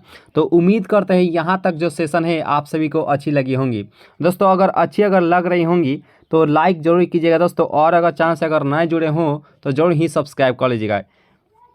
और यहाँ पे प्रश्न के रेडियम प्राप्त होता है तो गैलेना से, हेमेटाइट से, पिच ब्लेंड से या बॉक्साइट से। दोस्तों यहाँ पे रेडियम का बात किया गया है, तो इसका जो सही आंसर हो जाएगा 19 का वह हो जाएगा ऑप्शन नंबर सी, यानी कि पिच ब्लेंड से जो है इस प्रश्न का राइट आंसर हो जाएगा। हेमेटाइट जो तो ये तो लोहा हो जाएगा, और बॉक्साइट जो है यहाँ पे एल्यूमिनियम हो जाएगा। तो यहाँ पे रेडियम का बात किया गया है, तो यहाँ पे ऑप्शन नंबर यहाँ पे जो सी ऑप्शन है इस प्रश्न का राइट आंसर हो जाएगा। और यहाँ पे 20वां प्रश्न आपके सामने आ चुका है कि हेनरी जो है वह किसका इकाई होता है, यानी कि हेनरी जो है वह किसका मात्रक होता है। विद्युत धारिता, चुंबकीय क्षेत्र, प्रतिरोध या प्रेरकत्व। जब भी दोस्तों हेनरी का बात किया जाता है तो इससे बड़े एच से सूचित करते हैं। और हेनरी जो मात्रक होता है तो वह स्वप्रेरकत्व या अनन्य प्रेरण का जो है वह मात्रक होता है, यानी कि प्रेरकत्व जो है इस प्रश्न का राइट आंसर हो जाएगा। जो यहाँ पे जो सी ऑप्शन है इस प्रश्न का राइट आंसर हो जाएगा। और धारिता की बात करें तो धारिता का जो मात्रक हो जाएगा वह फैराड होता है, याद रखेगा। फैराडे जो है वह इसका मात्रक होता है, जो कि इसे हम लोग बड़े एफ से सूचित करते हैं। प्रतिरोध का मात्रक ओम होता है, जिसे उल्टा लोटा से हम लोग सूचित करते हैं। आपको याद रहेगा प्रतिरोध का मात्रक जो है वह ओम होता है। और जो दोस्तों आपसे एक सवाल है कि धारा का जो है वह मात्रक क्या होता है। कमेंट बॉक्स में आपका आंसर जरूर ही आना चाहिए कि धारा का जो है वह मात्रक क्या होता है। तो इस प्रश्न का जो राइट आंसर हो जाएगा वह ऑप्शन नंबर जो सी ऑप्शन इस प्रश्न का राइट आंसर हो जाएगा। सेशन अगर अच्छी लग रही हो तो जरूर ही लाइक कीजिएगा दोस्तों। और यहाँ पे प्रश्न है कि 1 जूल कितने कैलोरी के बराबर होता है। थोड़ा सा यहाँ पे जूल के बारे में बताना चाहते हैं कि ऊर्जा का जो मात्रक होता है, ऊर्जा का मात्रक वह इसे जूल में मापते हैं, यानी कि साधारण में इसे जूल में मापते हैं दोस्तों, याद रखिएगा। जूल इसका मात्रक होता है। और ऊर्जा का जो अगर व्यावसायिक मात्रक अगर कहेगा, व्यावसायिक मात्रक कहे या सबसे बड़ा अगर मात्रक कहे ऊर्जा का, तो वह किलोवाट घंटा होता है। आप सभी को जरूर ही मालूम होगा। तो याद रखिएगा, सबसे बड़ा जो मात्रक होता है वह किलोवाट घंटा इसका मात्रक होता है। और ऊर्जा का साधारण अगर मात्रा अगर कहे दोस्तों, यानी कि इसका मात्रक कहे तो वो जूल में मापा जाता है, याद रखेगा। तो इसका जो अभी तो इसका आंसर अभी नहीं हम लोग जाने हैं कि यहाँ पे बताना है कि 1 जूल कितने कैलोरी के बराबर होता है। तो इसका जो सही आंसर हो जाएगा 21 का क्या होगा दोस्तों, ये 0.24 के बराबर होता है। इसका राइट आंसर हो जाएगा ऑप्शन नंबर यहाँ पे जो डी ऑप्शन है इस प्रश्न का सही आंसर हो जाएगा। उम्मीद करते हैं यहाँ तक जो सेशन है आप सभी बहुत ही अच्छे से कवर किए होंगे। और यहाँ पे प्रश्न है कि पानी का अणु भार होता है तो 16 एटॉमिक मास यूनिट, यानी कि 18 AMU। और यहाँ पे 4 ऑप्शन आपको दिया गया है, ठीक है। तो देखिए पानी का जब भी दोस्तों अगर अणु भार का अगर बात किया जाए तो इसका जो सही आंसर हो जाएगा 22 का, वह हो जाएगा ऑप्शन नंबर बी, यानी कि 18 एटॉमिक मास यूनिट के बराबर होता है। यानी कि इसका राइट आंसर हो जाएगा ऑप्शन नंबर बी जो है इस प्रश्न का सही आंसर हो जाएगा। और यहाँ पे प्रश्न है कि MKS पद्धति में बल की इकाई क्या होता है। यहाँ पे MKS पद्धति में कहा गया है, ठीक है। तो डाइन होता है, न्यूटन होता है, फ्लक्स होता है या पाउंड होता है। तो यहाँ पे MKS पद्धति में बल का इकाई क्या होता है। तो इसका जो सही आंसर हो जाएगा यहाँ पे 23 का, वह हो जाएगा ऑप्शन नंबर बी, यानी कि यहाँ पे न्यूटन जो है इस प्रश्न का राइट आंसर हो जाएगा ऑप्शन नंबर बी। अगर CGS पद्धति में अगर कहा था CGS तो वह डाइन होता है, याद रखिएगा दोस्तों। बल का जो मात्रक इकाई हो जाता है CGS पद्धति में तो वह डाइन ही होता है, याद रखिएगा। तो इसका जो सही आंसर हो जाएगा वह हो जाएगा ऑप्शन नंबर बी जो इस प्रश्न का राइट आंसर हो जाएगा। और यहाँ पे प्रश्न है कि शरीर में ऊतकों का निर्माण होता है। तो यहाँ पे इस प्रश्न का राइट आंसर क्या होगा दोस्तों कि शरीर में जो है वह ऊतकों का निर्माण किससे होता है। कैल्शियम से होता है, वसा से होता है, प्रोटीन से होता है या विटामिन से होता है। तो यहाँ पे इस प्रश्न का जो राइट आंसर हो जाएगा 24 का, वह हो जाएगा ऑप्शन नंबर डी, यानी कि प्रोटीन से जो है इस प्रश्न का सही आंसर हो जाएगा। यहाँ पे जो डी ऑप्शन है इस प्रश्न का राइट आंसर हो जाएगा। और यहाँ पे 25वां प्रश्न भी आप सभी के सामने उपस्थित हो चुके हैं। कांच एक प्रकार का क्या है। अतिशीतित द्रव है, पॉलीमर है, क्रिस्टल है या धातु है। जब हम लोग 12th क्लास में थे तो ये क्वेश्चन हर बार पूछा जाता था कि कांच को और किस नाम से जाना जाता था। तो देखिए दोस्तों, कांच को जो है अतिशीतित द्रव के नाम से भी जाना जाता है, याद रखिएगा। तो यहाँ पे इस प्रश्न का जो राइट आंसर हो जाएगा यहाँ पे वह ऑप्शन नंबर ए जो है इस प्रश्न का सही आंसर हो जाएगा। कांच को जो है अतिशीतित द्रव के नाम से भी जाना जाता है, याद रखिएगा। तो यहाँ पे जो ए ऑप्शन है इस प्रश्न का राइट आंसर हो जाएगा। और यहाँ पे 26वां प्रश्न है कि इंटीग्रेटेड सर्किट चिप पर किसकी परत होती है। तो सिलिकॉन की, निकिल की, कॉपर की या आयरन की। तो इंटीग्रेटेड सर्किट चिप पर जो है किसकी परत होती है। तो यहाँ पे इसका जो सही आंसर हो जाएगा 26 का, वह हो जाएगा सिलिकॉन की होती है, याद रखिएगा। इसका जो राइट आंसर हो जाएगा ऑप्शन नंबर यहाँ पे जो ए ऑप्शन इस प्रश्न का सही आंसर हो जाएगा। सेशन अगर अच्छी लग रही हो तो लाइक जरूर ही कीजिएगा। और अगर चैनल से अगर नए जुड़े हो तो जरूर ही सब्सक्राइब कर लीजिएगा। इसका जो PDF है आपको टेलीग्राम ग्रुप से ज्वाइन होते हैं तो आपको PDF ये मिल जाएगा दोस्तों आंसर की के साथ, जहां से आप डाउनलोड करके आप प्रैक्टिस कर सकते हैं कभी भी दोस्तों। टेलीग्राम का जो लिंक है वह इसी वीडियो के नीचे डिस्क्रिप्शन बॉक्स में दिया गया है। और यहाँ पे प्रश्न है कि चुंबकीय डिस्क पर किस पदार्थ की परत होती है। यहाँ पे इस प्रश्न का राइट आंसर क्या होगा दोस्तों कि चुंबकीय डिस्क पर जो है वह किस पदार्थ की जो है वह परत होती है। तो 27वां प्रश्न का जो राइट आंसर हो जाएगा वह आयरन ऑक्साइड की ही होती है, याद रखिएगा। इसका जो राइट आंसर हो जाएगा वह राइट आंसर हो जाएगा ऑप्शन नंबर ए। और यहाँ पे पीयूष ग्रंथि स्थित होता है। ये सभी को मालूम होगा कि पीयूष ग्रंथि जो स्थित रहता है वह सभी को मालूम होगा कि वह इसका राइट आंसर हो जाएगा ऑप्शन नंबर बी, यानी कि सिर में जो है वह उपस्थित रहता है। जो कि मान लीजिए ये हमारा सिर है तो वह पीछे जो है वह पीयूष ग्रंथि जो है वह उपस्थित रहता है, ठीक है। इसका जो राइट आंसर हो जाएगा ऑप्शन नंबर बी दोस्तों, इसे पीयूष ग्रंथि के जो है वह मास्टर ग्लैंड के नाम से भी जाना जाता है, यानी कि मास्टर ग्रंथि के भी नाम से जाना जाता है, याद रखिएगा दोस्तों। इसका राइट आंसर हो जाएगा ऑप्शन नंबर बी। और यहाँ पे 29वां प्रश्न है कि विटामिन ई की कमी से होता है, तो इससे रिलेटेड हम लोग 5 से 6 हम लोग जानेंगे दोस्तों विटामिन की कमी से। दोस्तों याद रखिएगा, देखिए यहाँ पे विटामिन ई की बात करें तो ये इसका जो राइट आंसर हो जाएगा वह नपुंसकता होता है, यानी कि नहीं होता है कि बांझपन, इसे नपुंसकता यानी कि बांझपन इसे कहते हैं दोस्तों, याद रखिए दोस्तों बांझपन। और इसका जो राइट आंसर हो जाएगा वह ऑप्शन नंबर यहाँ पे जो डी ऑप्शन है इस प्रश्न का राइट आंसर हो जाएगा। और बेरी बेरी किसके कमी से होता है, तो विटामिन बी के कमी से होता है बेरी बेरी दोस्तों, याद रखेगा। और रतौंधी किसके कारण होता है, तो विटामिन ए के कमी से रतौंधी होता है। और रिकेट्स किसके कारण होता है, तो विटामिन डी के कमी से जो है वह जो है रिकेट्स होता है। और एक क्वेश्चन पूछा जाता है कि रक्त का थाका होना वह किस विटामिन की कमी से होता है, तो विटामिन के कमी से, याद रखेगा। और एक दोस्तों क्वेश्चन पूछा जाता है कि विटामिन B12 में जो है वह कौन सा धातु जो है वह पाया जाता है, याद रखेगा दोस्तों।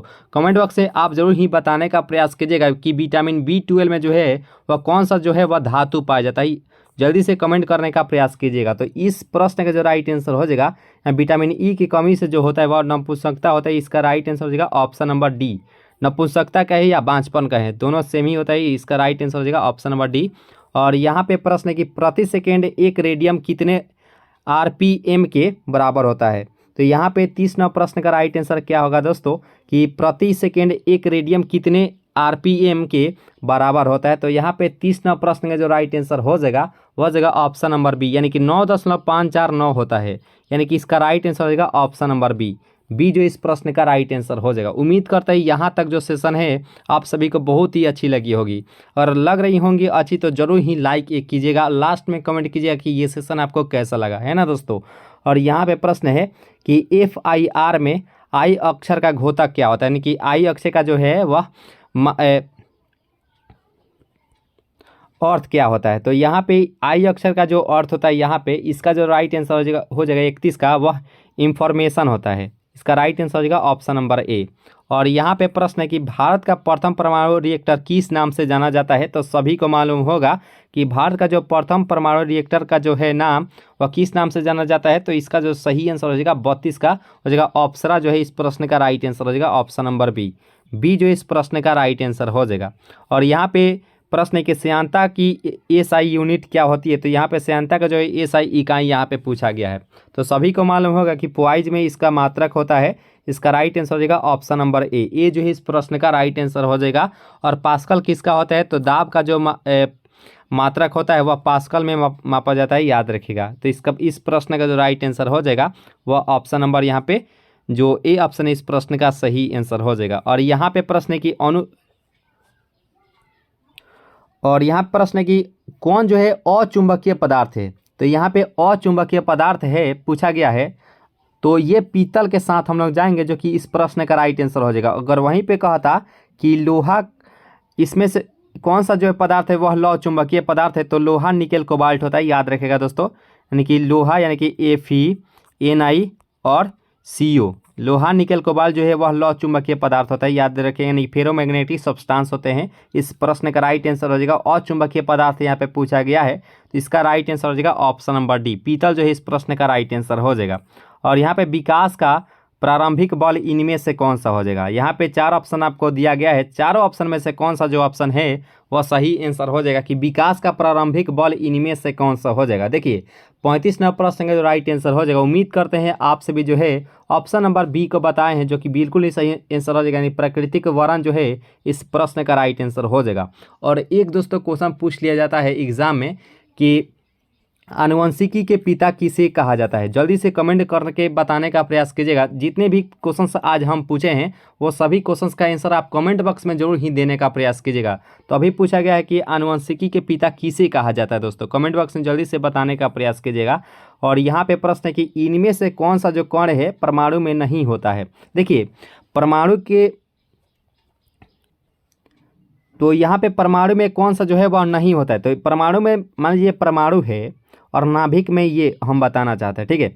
तो परमाणु में इलेक्ट्रॉन भी होता है, इलेक्ट्रॉन इसके चारों तरफ चक्कर लगाता है, और जो नाभिक होता है इसमें प्रोटॉन और न्यूट्रॉन होता है, लेकिन न्यूट्रिनो कहाँ होता है दोस्तों। तो इसका जो राइट आंसर हो जाएगा वह ऑप्शन नंबर यहाँ पे जो डी ऑप्शन है इस प्रश्न का राइट आंसर हो जाएगा। डी जो है इस प्रश्न का राइट आंसर हो जाएगा। और परमाणु के जो नाभिक होता है हमेशा पॉजिटिव ही होता है, क्योंकि इसमें प्रोटॉन और न्यूट्रॉन ही शामिल होते हैं, याद रखिएगा। और इलेक्ट्रॉन जो है इस पर चारों तरफ चक्कर लगाता है और इस इलेक्ट्रॉन का जो मान होता है 1.6 × 10⁻⁻19 कूलम होता है, याद रखिएगा दोस्तों। ये इलेक्ट्रॉन जो आवेश होता है, आवेश, वह इसका राइट आंसर हो जाएगा, ठीक है। इलेक्ट्रॉन और प्रोटॉन के लिए पॉजिटिव होता है, न्यूट्रॉन पर तो कोई आवेश ही नहीं होता है, और प्रोटॉन के लिए पॉजिटिव होता है, याद रखिएगा। तो इस प्रश्न का जो राइट आंसर हो जाएगा न्यूट्रिनो जो है इस प्रश्न का सही आंसर हो जाएगा डी। और डायनेमो का कार्य सिद्धांत आधारित होता है। यहाँ पे काफ़ी महत्वपूर्ण ये सवाल है कि डायनेमो का सिद्धांत आधारित होता है। तो यहाँ पे 4 ऑप्शन आपको दिया गया है, इसका राइट आंसर क्या होगा। देखिए 37वां प्रश्न का जो राइट आंसर हो जाएगा और फैराडे का नियम इस प्रश्न का राइट आंसर हो जाएगा। ऑप्शन नंबर यहाँ पे जो बी ऑप्शन है इस प्रश्न का सही आंसर हो जाएगा। जो बी ऑप्शन है इस प्रश्न का राइट आंसर हो जाएगा। और यहाँ पे प्रश्न है कि आइंस्टीन समीकरण E = mc² में सी कौन क्या दर्शाता है। यहाँ पे सी, यहाँ पे बताना है कि सी जो है वह इनमें से क्या दर्शाता है। तो इसका जो सही आंसर हो जाएगा 38 का, वह हो जाएगा ऑप्शन नंबर बी, प्रकाश का वेग। इसमें प्रकाश का जो वेग होता है यानी कि चाल, यहाँ पे हम लोग जब न्यूमेरिकल सवाल बनाते थे तो उसमें इसमें प्रकाश की जो चाल है वह 3 × 10⁸ मीटर/सेकेंड ही इसमें लिया जाता है, ठीक है। तो यहाँ पे इस प्रश्न का राइट आंसर हो जाएगा ऑप्शन नंबर यहाँ पे जो बी ऑप्शन है इस प्रश्न का सही आंसर हो जाएगा। और एम जो है वह मास होता है यानी कि द्रव्यमान होता है, याद रखिएगा। तो इसका राइट आंसर हो जाएगा ऑप्शन नंबर बी। और यहाँ पे प्रश्न है कि प्रथम बार मंगल ग्रह पर उतरने वाला अंतरिक्ष यान इनमें से कौन सा हो जाएगा। तो आप सभी को मालूम होगा कि प्रथम बार मंगल ग्रह पर उतरने वाला अंतरिक्ष यान इनमें से कौन सा हो जाएगा। तो इसका जो सही आंसर हो जाएगा यहाँ पे 39 का, वो हो जाएगा ऑप्शन नंबर सी, यानी कि पाथफाइंडर जो है इस प्रश्न का सही आंसर हो जाएगा। और मंगल ग्रह का मात्र 2 ही उपग्रह है, फबोस और डिबोस होता है, याद रखिएगा दोस्तों। मंगल ग्रह के 2 मात्र उपग्रह ही होता है, याद रखिएगा, फबोस और डिबोस, याद रखिएगा। और यहाँ पे प्रश्न है कि 1 पाउंड में कितना आउंस होता है। यहाँ पे इस प्रश्न का राइट आंसर क्या होगा कि 1 पाउंड में कितना आउंस होता है। तो यहाँ पे 40वां प्रश्न का जो राइट आंसर हो जाएगा वो हो जाएगा ऑप्शन नंबर डी। डी जो है इस प्रश्न का 16 जो है इस प्रश्न का राइट आंसर हो जाएगा ऑप्शन नंबर डी। और यहाँ पे प्रश्न है कि 1 लीटर बराबर कितना गैलन होता है। तो यहाँ पे 41वां प्रश्न का राइट आंसर क्या होगा कि 1 लीटर बराबर कितना गैलन होता है। तो यहाँ पे 41वां प्रश्न का राइट आंसर हो जाएगा ऑप्शन नंबर ए जो इस प्रश्न का सही आंसर हो जाएगा, यानी कि 0.2642 गैलन ही होता है। इसका राइट आंसर हो जाएगा ऑप्शन नंबर ए। और यहाँ पे प्रश्न है कि द्रवों की श्यानता को मापने वाला यंत्र क्या कहलाता है। यहाँ पे इसका राइट आंसर क्या होगा दोस्तों कि द्रवों की श्यानता को मापने वाला यंत्र क्या कहलाता है। तो इसका जो सही आंसर हो जाएगा 42 का, वह हो जाएगा ऑप्शन नंबर बी, यानी कि 20 को मीटर जो है इस प्रश्न का सही आंसर हो जाएगा ऑप्शन नंबर बी जो है इस प्रश्न का राइट आंसर हो जाएगा दोस्तों। फर्मी बराबर होता है, इससे रिलेटेड हम लोग 5 से 6 प्रश्नोत्तर इसी क्वेश्चंस में हम लोग देखेंगे इसका आंसर, ठीक है। तो देखिए 1 फर्मी जो बराबर होता है वह इसका राइट आंसर हो जाएगा 10⁻⁻5 एंगस्ट्रॉम के बराबर होता है 1 फर्मी, यानी कि इस प्रश्न का राइट आंसर हो जाएगा ऑप्शन नंबर बी। और वहीं अगर कहता कि 1 फर्मी जो है वह कितने मीटर के बराबर होता है, तो 1 फर्मी जो है वह होता है 10⁻⁻15 मीटर के बराबर होता है 1 फर्मी।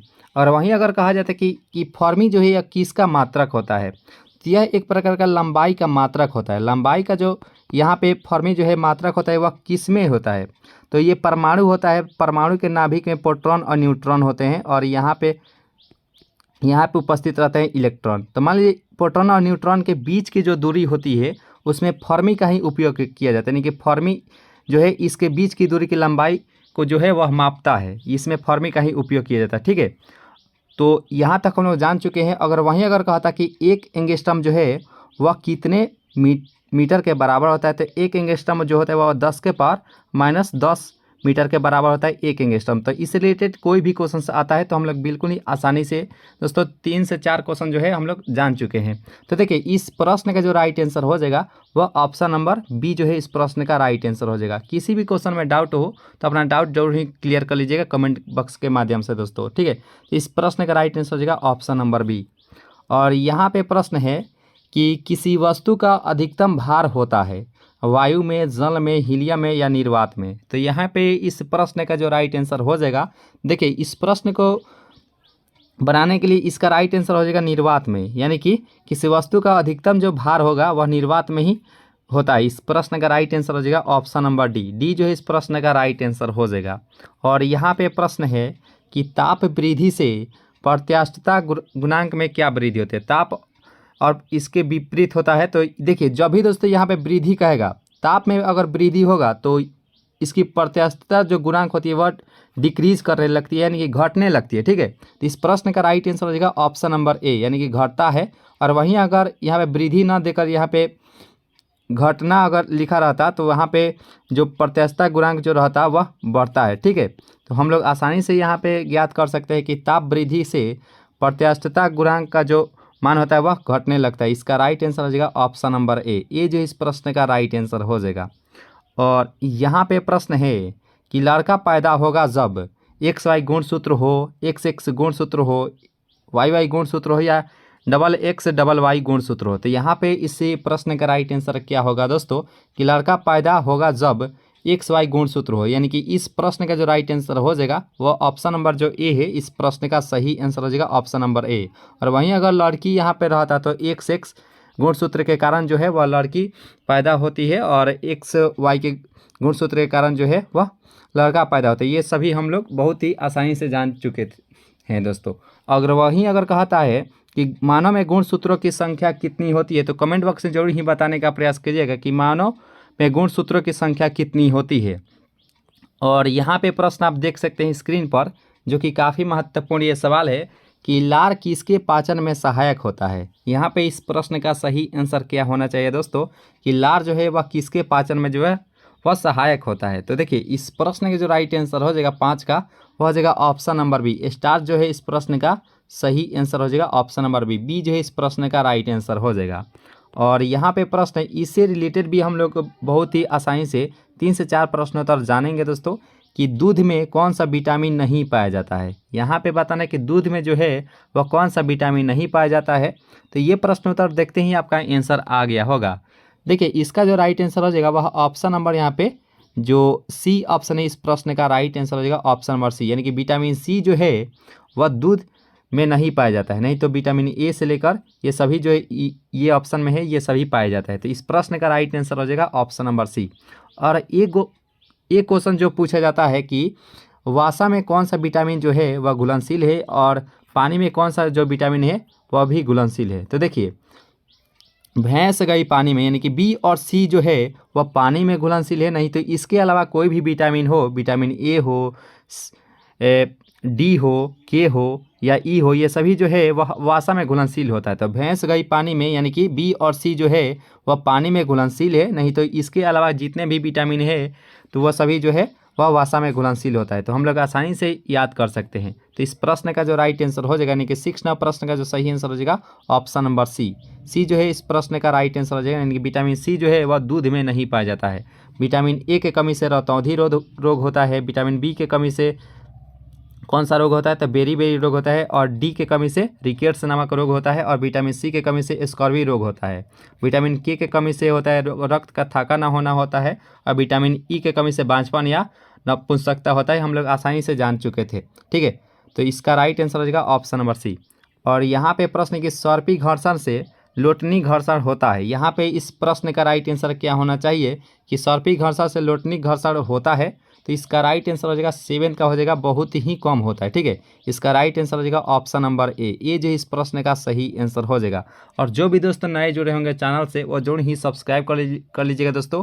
और वीडियो को जो है लाइक जरूर ही कर लीजिएगा दोस्तों। अगर सेशन अगर अच्छी लग रही हो तो लाइक जरूर ही कर लीजिएगा। ठीक है, और यहाँ पे प्रश्न है कि जब कोई वृत्ताकार रूप से नाच रही हो तो उसके द्वारा कार्य क्या होगा। तो यहाँ पे इस प्रश्न का राइट आंसर क्या होना चाहिए।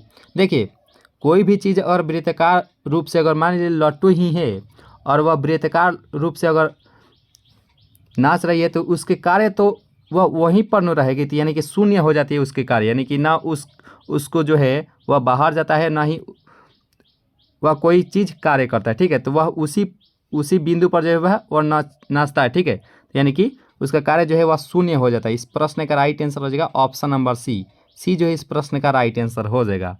और यहाँ पे प्रश्न है कि 1 मेगावाट बराबर होता है। कमेंट बॉक्स में जल्दी से बताने का प्रयास कीजिएगा कि वाट जो है वह किसका मात्रक होता है। कमेंट बॉक्स में जल्दी से इस प्रश्न का आंसर आ जाना चाहिए दोस्तों कि वाट जो है वह किसका मात्रक होता है। ठीक है, तो यहाँ पे बता दीजिए कि 1 मेगावाट बराबर होता है। तो इसका जो सही आंसर हो जाएगा 9 का, वह हो जाएगा ऑप्शन नंबर ए, यानी कि 10 के पावर जो है वह 6 वाट के बराबर होता है। कमेंट बॉक्स में आपको बताना है कि वाट जो है किसका मात्रक होता है। तो इस प्रश्न का जो राइट आंसर हो जाएगा ऑप्शन नंबर ए, यानी कि ए जो है इस प्रश्न का सही आंसर हो जाएगा। और यहाँ पे प्रश्न है, ये प्रश्नोत्तर देखते ही आपका आंसर आ जाना चाहिए कि 1 किलोवाट बराबर होता है। तो किलोवाट घंटा जो है वह ऊर्जा का जो है व्यावसायिक मात्रक होता है, और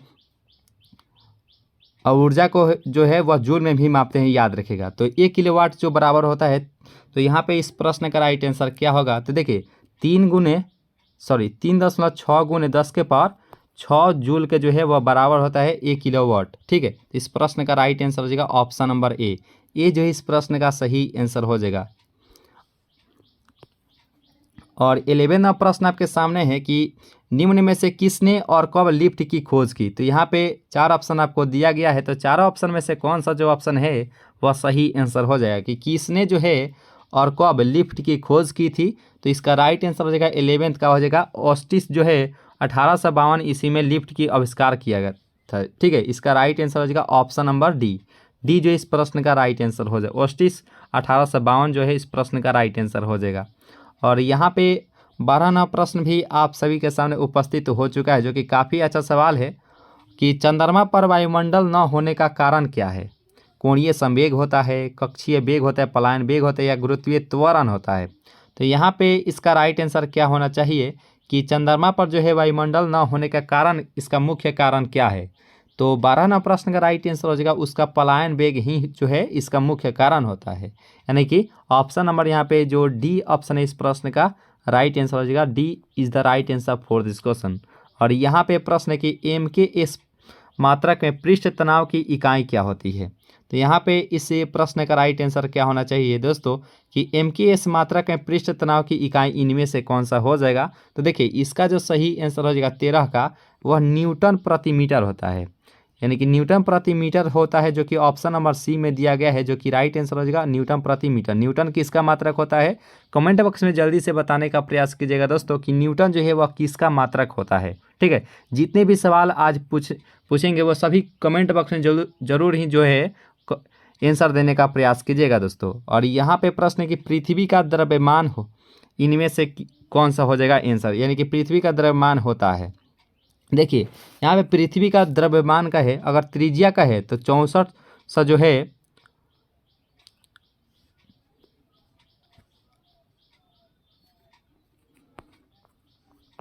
देखिए अगर पृथ्वी के त्रिज्या अगर कहेगा तो लगभग 64 किलोमीटर जो है इसका त्रिज्या होती है। तो यहाँ पे इसका द्रव्यमान पूछा गया है। तो देखिए इसका जो राइट आंसर हो जाएगा 10 का हो जाएगा 6 गुने 10 के पावर 24 किलोग्राम होता है। ठीक है, इस प्रश्न का राइट आंसर हो जाएगा ऑप्शन नंबर यहाँ पे जो सी ऑप्शन है इस प्रश्न का राइट आंसर हो जाएगा। और यहाँ पे प्रश्न है कि परमाणु भार का अंतर्राष्ट्रीय मात्रक क्या होता है।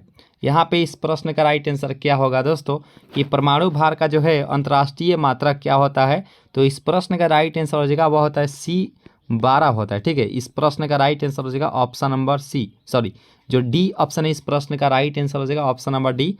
और कुहासा होता है, समांग मिश्रण होता है, विषमांग मिश्रण होता है। तो यहाँ पे ऑप्शन आप देख चुके हैं कि कुहासा जो होता है या विषमांग मिश्रण होता है। ठीक है, इस प्रश्न का राइट आंसर हो जाएगा ऑप्शन नंबर बी जो इस प्रश्न का राइट आंसर हो जाएगा। तो चलिए दोस्तों नेक्स्ट प्रश्न को देखते हैं। और यहाँ पे 17वां प्रश्न है कि किसी परमाणु के गुण निर्भर करते हैं प्रोटॉनों की संख्या पर, परमाणु के भार पर, न्यूट्रॉनों की संख्या पर, या इलेक्ट्रॉनिक संरचना पर। तो यहाँ पे बताना कि किसी परमाणु का जो है वह गुण निर्भर करता है। तो इसका जो सही आंसर हो जाएगा वह 17वां प्रश्न का राइट आंसर इलेक्ट्रॉनिक संरचना पर जो है इसका निर्भर करता है इसका गुण। तो इस प्रश्न का राइट आंसर हो जाएगा ऑप्शन नंबर जो डी है इस प्रश्न का राइट आंसर हो जाएगा ऑप्शन नंबर डी। और यहाँ पे प्रश्न है ये कैथोड किरणें बनी होती है। तो यहाँ पे इस प्रश्न का राइट आंसर हो जाएगा क्या होगा दोस्तों। देखिए एक होता है एनोड, एक होता है कैथोड। तो देखिए यहाँ पे अगर कैथोड की बात किया जाए तो वह बनी होती है इलेक्ट्रॉन की। ठीक ठीक है। तो इलेक्ट्रॉन कैथोड जो होता है वह ऋणात्मक होता है यानी कि निगेटिव होता है, और वहीं एनोड जो होता है वह पॉजिटिव होता है। तो हम लोग जो है एनोड पर प्रोटॉन हम लोग आसानी से कह सकते हैं प्रोटॉन, और इलेक्ट्रॉन जो है वह कैथोड पर कर सकते हैं, जो कि कैथोड जो होता है वह निगेटिव होता है, ऋणात्मक होता है, ठीक है। तो इस प्रश्न का राइट आंसर हो जाएगा ऑप्शन नंबर ए। ये जो इस प्रश्न का सही आंसर हो जाएगा। हम लोग जो है सभी प्रश्नों को बहुत ही आसानी से कवर करेंगे, यानी कि हम लोग जब निचोड़ देख ही रहे हैं तो सभी क्वेश्चंस को आसानी से कवर करेंगे, ताकि आपको ए टू जेड जो है वह क्वेश्चंस का आंसर मालूम हो, ठीक है।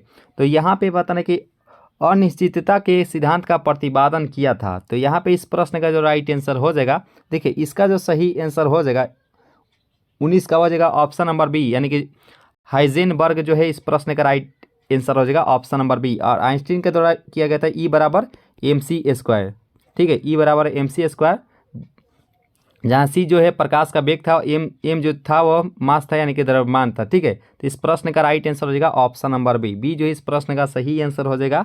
और यहाँ पे प्रश्न है कि सबसे अधिक विद्युत ऋणात्मक तत्व इनमें से कौन सा हो जाएगा। यहाँ पे विद्युत ऋणात्मक सबसे अधिक पूछा गया है, ठीक है। तो सबसे अधिक कौन सा हो जाएगा, क्या क्लोरीन की होती है, फ्लोरीन, आयोडीन या ऑक्सीजन होती है। तो इसका जो सही आंसर हो जाएगा 20 का, वह हो जाएगा ऑप्शन नंबर जो बी है, फ्लोरीन, जो कि राइट आंसर हो जाएगा ऑप्शन नंबर बी जो इस प्रश्न का सही आंसर हो जाएगा ऑप्शन नंबर बी। और यहाँ पे प्रश्न है कि 18 कैरेट सोने में सोने का प्रतिशत इनमें से कौन सा हो जाएगा। वैसे बात करें सोना के बारे में, तो सोना जो होता है वह शुद्ध सोना जो होता है वह 24 कैरेट का होता है, लेकिन जब आभूषण बनाया जाता है आभूषण, तो वह 22 कैरेट जो है उसमें सोना का उपयोग किया जाता है, क्योंकि 24 कैरेट अगर शुद्ध सोना दिया जाए किसी को बनाने के लिए आभूषण, तो वह द्रव अवस्था में 24 कैरेट जो है वह सोना पाया जाता है, याद रखेगा। लेकिन आभूषण जो बनाया जाता है वह 22 कैरेट सोना का ही बनाया जाता है, याद रखेगा। तो यहाँ पे बताना है कि 18 कैरेट सोने में सोने का प्रतिशत कितने होगा, ठीक है। तो इसका जो सही आंसर हो जाएगा 21 का, वह हो जाएगा ऑप्शन नंबर डी, यानी कि 75% जो है उसमें सोना का प्रतिशत होता है, ठीक है। इसका राइट आंसर हो जाएगा ऑप्शन नंबर डी जो इस प्रश्न का राइट आंसर हो जाएगा। और फास्फोरस का अणु सूत्र क्या होता है, तो यहाँ पे इसका राइट आंसर क्या होगा दोस्तों कि फास्फोरस का जो है वह अणु सूत्र इनमें से कौन सा हो जाएगा। तो फास्फोरस का अणु सूत्र जो हो जाएगा वह इस प्रश्न का राइट आंसर हो जाएगा ऑप्शन नंबर सी, P4 जो है इस प्रश्न का राइट आंसर हो जाएगा ऑप्शन नंबर सी जो है इस प्रश्न का राइट आंसर हो जाएगा। और एक क्वेश्चन जो पूछा जाता है कि माचिस की जो डिबिया होती है, माचिस की जो डिब्बी होती है, उस पर कौन सा फास्फोरस लगाया जाता है। माचिस के डिब्बी पर कौन सा फास्फोरस जो है वो लगाया जाता है। कमेंट बॉक्स में आपका जरूर ही आंसर आना चाहिए। आप अगर आंसर नहीं दे पाते तो हम आपके बीच जो है वह आंसर कमेंट बॉक्स में पिन अप कर देंगे, ठीक है। तो आपको बताना है कि फास्फोरस का जो है वह अणु सूत्र हम लोग P4 जानते ही हैं। और माचिस के डिबिया पर जो है वह कौन सा फास्फोरस लगाया जाता है, कमेंट बॉक्स में जल्दी से बताने का प्रयास कीजिएगा। और यहाँ पे बताना है कि सोना का जो है लैटिन नाम क्या होता है। तो यहाँ पे इस प्रश्न का राइट आंसर क्या होना चाहिए दोस्तों कि सोना का जो है वह लैटिन नाम क्या होता है। देखिए 23 नंबर प्रश्न के जो राइट आंसर हो जाएगा वह हो जाएगा ऑप्शन नंबर ए, यानी कि ओरम जो है इस प्रश्न का नहीं होता है। सोना का हम लोग एउस लिखते हैं, कि ओरम जो है इसका लैटिन नाम होता है, ठीक है।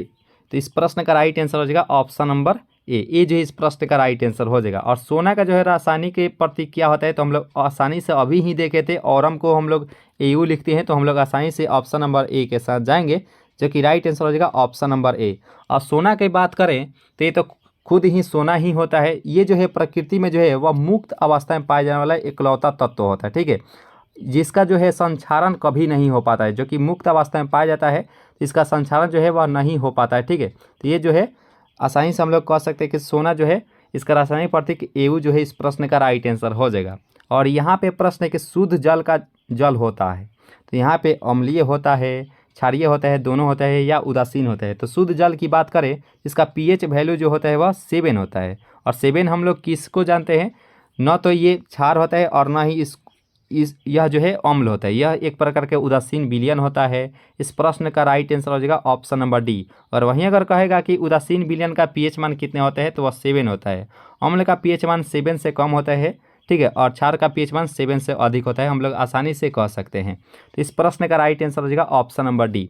और एक क्वेश्चन दोस्तों आपको जरूर ही मालूम होना चाहिए कि एक क्वेश्चन जल्दी से बताने का प्रयास कीजिएगा दोस्तों कि रक्त का जो है और पीएच वैल्यू कितनी होती है, रक्त का जो है पीएच मान कितना होता है। कमेंट बॉक्स में जल्दी से बताने का प्रयास कीजिएगा दोस्तों कि रक्त का पीएच वैल्यू कितनी होती है, ठीक है।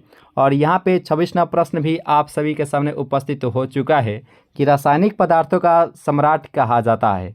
यहाँ पे इस प्रश्न का राइट आंसर क्या होगा दोस्तों कि रासायनिक पदार्थों का जो है सम्राट यानी कि राजा किसे कहा जाता है। तो इसका जो सही आंसर हो जाएगा 26 का, वह हो जाएगा ऑप्शन नंबर बी, सल्फ्यूरिक अम्ल। अम्ल जो है इस प्रश्न का राइट आंसर हो जाएगा। इसे अम्लों का भी राजा कहा जाता है और रासायनिक पदार्थों का भी राजा कहा जाता है, ठीक है, इनके सम्राट कहा जाता है। और सल्फ्यूरिक एसिड का जो है H2SO4 जो है इसका रासायनिक सूत्र हो जाएगा, ठीक है। तो इस प्रश्न का राइट आंसर हो जाएगा ऑप्शन नंबर बी, बी जो इस प्रश्न का राइट आंसर हो जाएगा। और यहाँ पे प्रश्न है कि क्षारीय विलयन का पीएच मान होता है। तो हम लोग आसानी से अभी ही कवर किए थे पीएच वैल्यू को। देखिए क्षारीय विलयन जब भी कहे तो वह 7 से अधिक होता है, जो कि ऑप्शन नंबर सी में दिया गया है। अम्ल का जो है 7 से कम होता है और उदासीन विलयन का पीएच मान 7 होता है। तो इस प्रश्न का जो राइट आंसर हो जाएगा ऑप्शन नंबर जो सी ऑप्शन है, इस प्रश्न का सही आंसर हो जाएगा ऑप्शन नंबर सी। अगर दोस्तों इसका पीडीएफ चाहते हैं तो पीडीएफ आपको टेलीग्राम ग्रुप से ज्वाइन होते हैं, इसका पीडीएफ डाउनलोड करके जो है आप कभी भी जो है प्रैक्टिस कर सकते हैं, ठीक है, क्योंकि प्रैक्टिस मेक्स परफेक्ट। तो जब आप डेली प्रैक्टिस करते हैं तो आपको सभी चीज़ें आसानी वे से याद होती रहती है, ठीक है। और आप जब परीक्षा देने जाएंगे उस समय आपको A to Z जो है मालूम होंगे, ठीक है, प्रश्न। तो इस प्रश्न का राइट आंसर हो जाएगा option number C. Description box में जो है वह टेलीग्राम ग्रुप का जो है लिंक दिया रहेगा, वहाँ से आप ज्वाइन होकर आप कभी भी जो है प्रैक्टिस कर सकते हैं पीडीएफ को लेकर, ठीक है। तो यहाँ पे इस प्रश्न का राइट आंसर क्या होगा दोस्तों कि सिरके में पाया जाता है। तो सिरके में कौन सा अम्ल पाया जाता है, तो यहाँ पे इस प्रश्न का राइट आंसर क्या होगा। तो देखिए इस प्रश्न का जो राइट आंसर हो जाएगा, 4 ऑप्शन आपको दिया गया है कि सिरके में कौन सा अम्ल पाया जाता है। तो देखिए 28वां प्रश्न का जो राइट आंसर हो जाएगा वह ऑप्शन नंबर बी हो जाएगा, यानी कि एसिटिक एसिड जो है इस प्रश्न का राइट आंसर हो जाएगा ऑप्शन नंबर बी।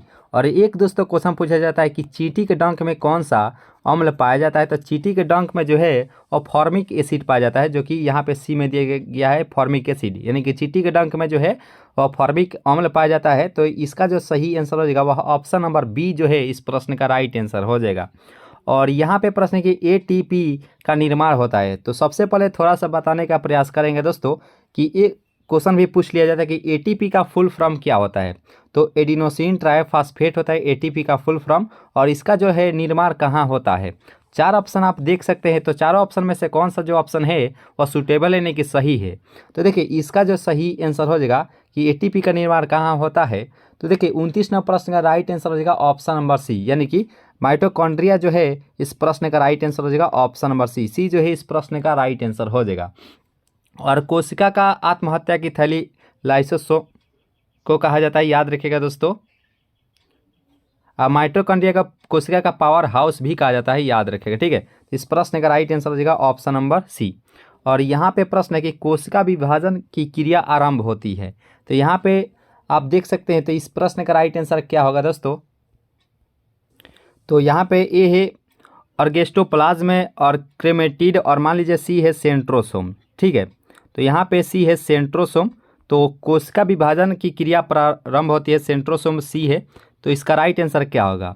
देखिए कोशिका विभाजन की जो क्रिया आरंभ होती है तो वह सेंट्रोसोम से होती है। तो इस प्रश्न का राइट आंसर हो जाएगा ऑप्शन नंबर सी, ठीक है। सेंट्रोसोम जो है इस प्रश्न का राइट आंसर हो जाएगा। कोशिका विभाजन जो होती है वह सेंट्रोसोम से आरंभ होती है, ठीक है। तो इस प्रश्न का राइट आंसर हो जाएगा ऑप्शन नंबर सी। तो चलिए दोस्तों नेक्स्ट प्रश्न को कवर करते हैं। और यहाँ पे 31वां प्रश्न भी आप सभी के सामने उपस्थित हो चुका है कि यूरेसिल किस में पाया जाता है। तो यहाँ पे थोड़ा सा बताने का प्रयास करेंगे कि यूरेसिल किस में पाया जाता है। देखिए ये बता देंगे तो आपको A to Z मालूम रहेगा। एक होता है DNA, एक होता है RNA, यानी कि डिऑक्सी न्यूक्लिक एसिड, RNA होता है राइबो न्यूक्लिक एसिड, ठीक है। तो देखिए DNA में पाया जाता है, मान लीजिए इसमें साइटोसिन होता है, और RNA में भी साइटोसिन होता है, और DNA में एडिनिन भी होता है, और इसमें भी जो है एडिनिन होता है। DNA में गुआनिन भी होता है, इसमें जो है वह ये भी गुआनिन होता है। लेकिन कहाँ अंतर आ जाता है, तो DNA में थाइमिन होता है, तो वहीं जो है RNA में यूरेसिल होता है। तो हम लोग से प्रश्न में क्या कहा गया है कि यूरेसिल किस में पाया जाता है, तो हम लोग आसानी में से कह सकते हैं दोस्तों कि RNA में जो है वह यूरेसिल पाया जाता है, ठीक है।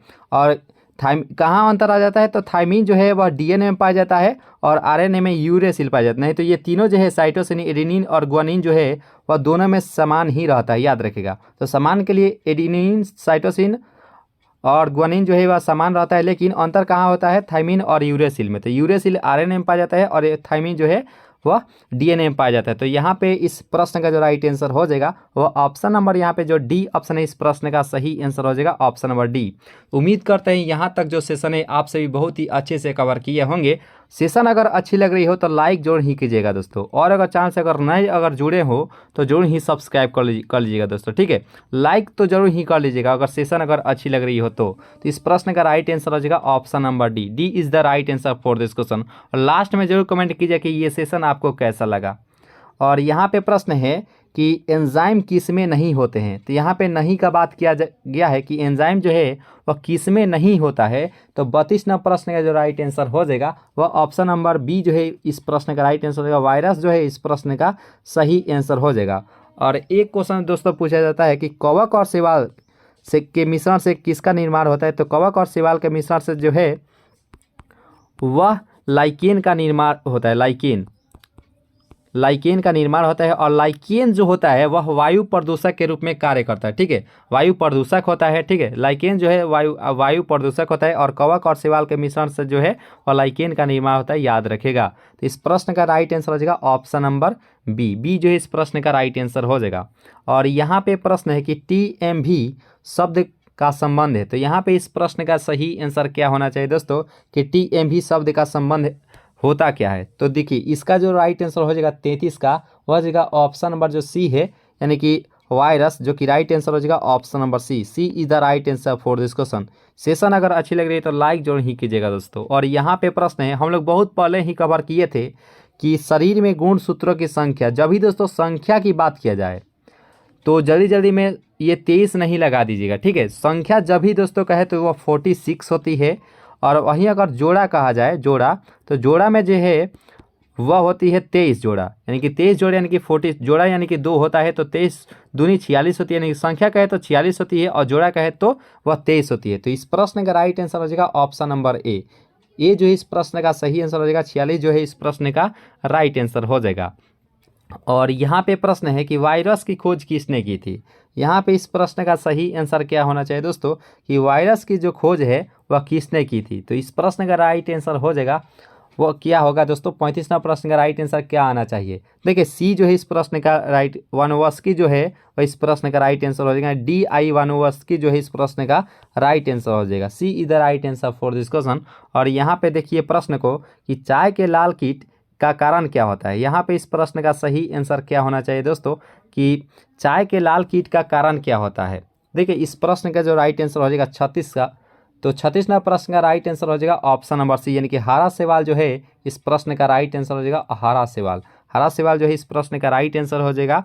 और यहाँ पे प्रश्न है कि विद्युत बल्ब में भरी जाती है नाइट्रोजन, ऑक्सीजन, कार्बन डाइऑक्साइड या हीलियम। तो ये प्रश्नोत्तर देखते ही आपका राइट आंसर आ गया होगा कि विद्युत बल्ब में भरा जाता है। देखिए भरा तो नाइट्रोजन भी जाता है और आर्गन भी भरा जाता है। तो यहाँ पे ऑप्शन में आर्गन तो है ही नहीं कहीं, तो हम लोग नाइट्रोजन के साथ जाएंगे। तो इस प्रश्न का राइट आंसर हो जाएगा वह इस प्रश्न का राइट आंसर हो जाएगा ऑप्शन नंबर ए।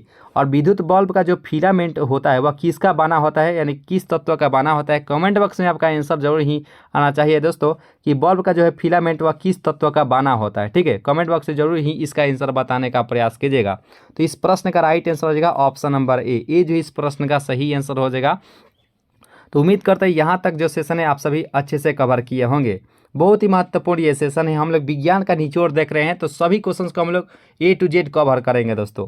और यहाँ पे प्रश्न है कि वनस्पति घी निम्न में से किससे बनाया जाता है। ये प्रश्नोत्तर काफ़ी इंपॉर्टेंट सवाल है कि वनस्पति घी जो है निम्न में से किससे बनाया जाता है। तो इस प्रश्न का राइट आंसर हो जाएगा 38 का, वह हो जाएगा ऑप्शन नंबर बी। हाइड्रोजन जो है इस प्रश्न का राइट आंसर हो जाएगा ऑप्शन नंबर बी। बी जो है इस प्रश्न का सही आंसर हो जाएगा। और यहाँ पे प्रश्न है कि ग्रीन हाउस प्रभाव में पृथ्वी के वातावरण का गर्म होना किसके कारण से होता है। यहाँ पे इस प्रश्न का राइट आंसर क्या होगा दोस्तों कि ग्रीन हाउस प्रभाव में पृथ्वी के वातावरण का गर्म होना किसके कारण होता है? तो 39वां प्रश्न का राइट आंसर हो जाएगा जो बी ऑप्शन है इस प्रश्न का राइट आंसर हो जाएगा ऑप्शन नंबर बी। बी जो है इस प्रश्न का सही आंसर हो जाएगा। यानी कि ग्रीन हाउस प्रभाव में पृथ्वी के वातावरण का गर्म होना किसके कारण होता है? तो अल्ट्रावायलेट रे होता है, यानी कि अल्ट्रावायलेट किरण होता है। ठीक है, इस प्रश्न का सही आंसर हो जाएगा ऑप्शन नंबर बी। बी जो इस प्रश्न का सही आंसर हो जाएगा। ठीक है, और यहाँ पे प्रश्न के सोडा वाटर बनाने के लिए कौन सी गैस जो है वह प्रयोग की जाती है? यहाँ पे इस प्रश्न का सही आंसर क्या होना चाहिए दोस्तों कि सोडा वाटर बनाने के लिए निम्न में से किस गैस की प्रयोग किया जाता है? तो इसका जो सही आंसर हो जाएगा वह हो जाएगा 40 प्रश्न का राइट आंसर हो जाएगा सी, यानी कार्बन डाइऑक्साइड जो है इस प्रश्न का सही आंसर हो जाएगा ऑप्शन नंबर सी।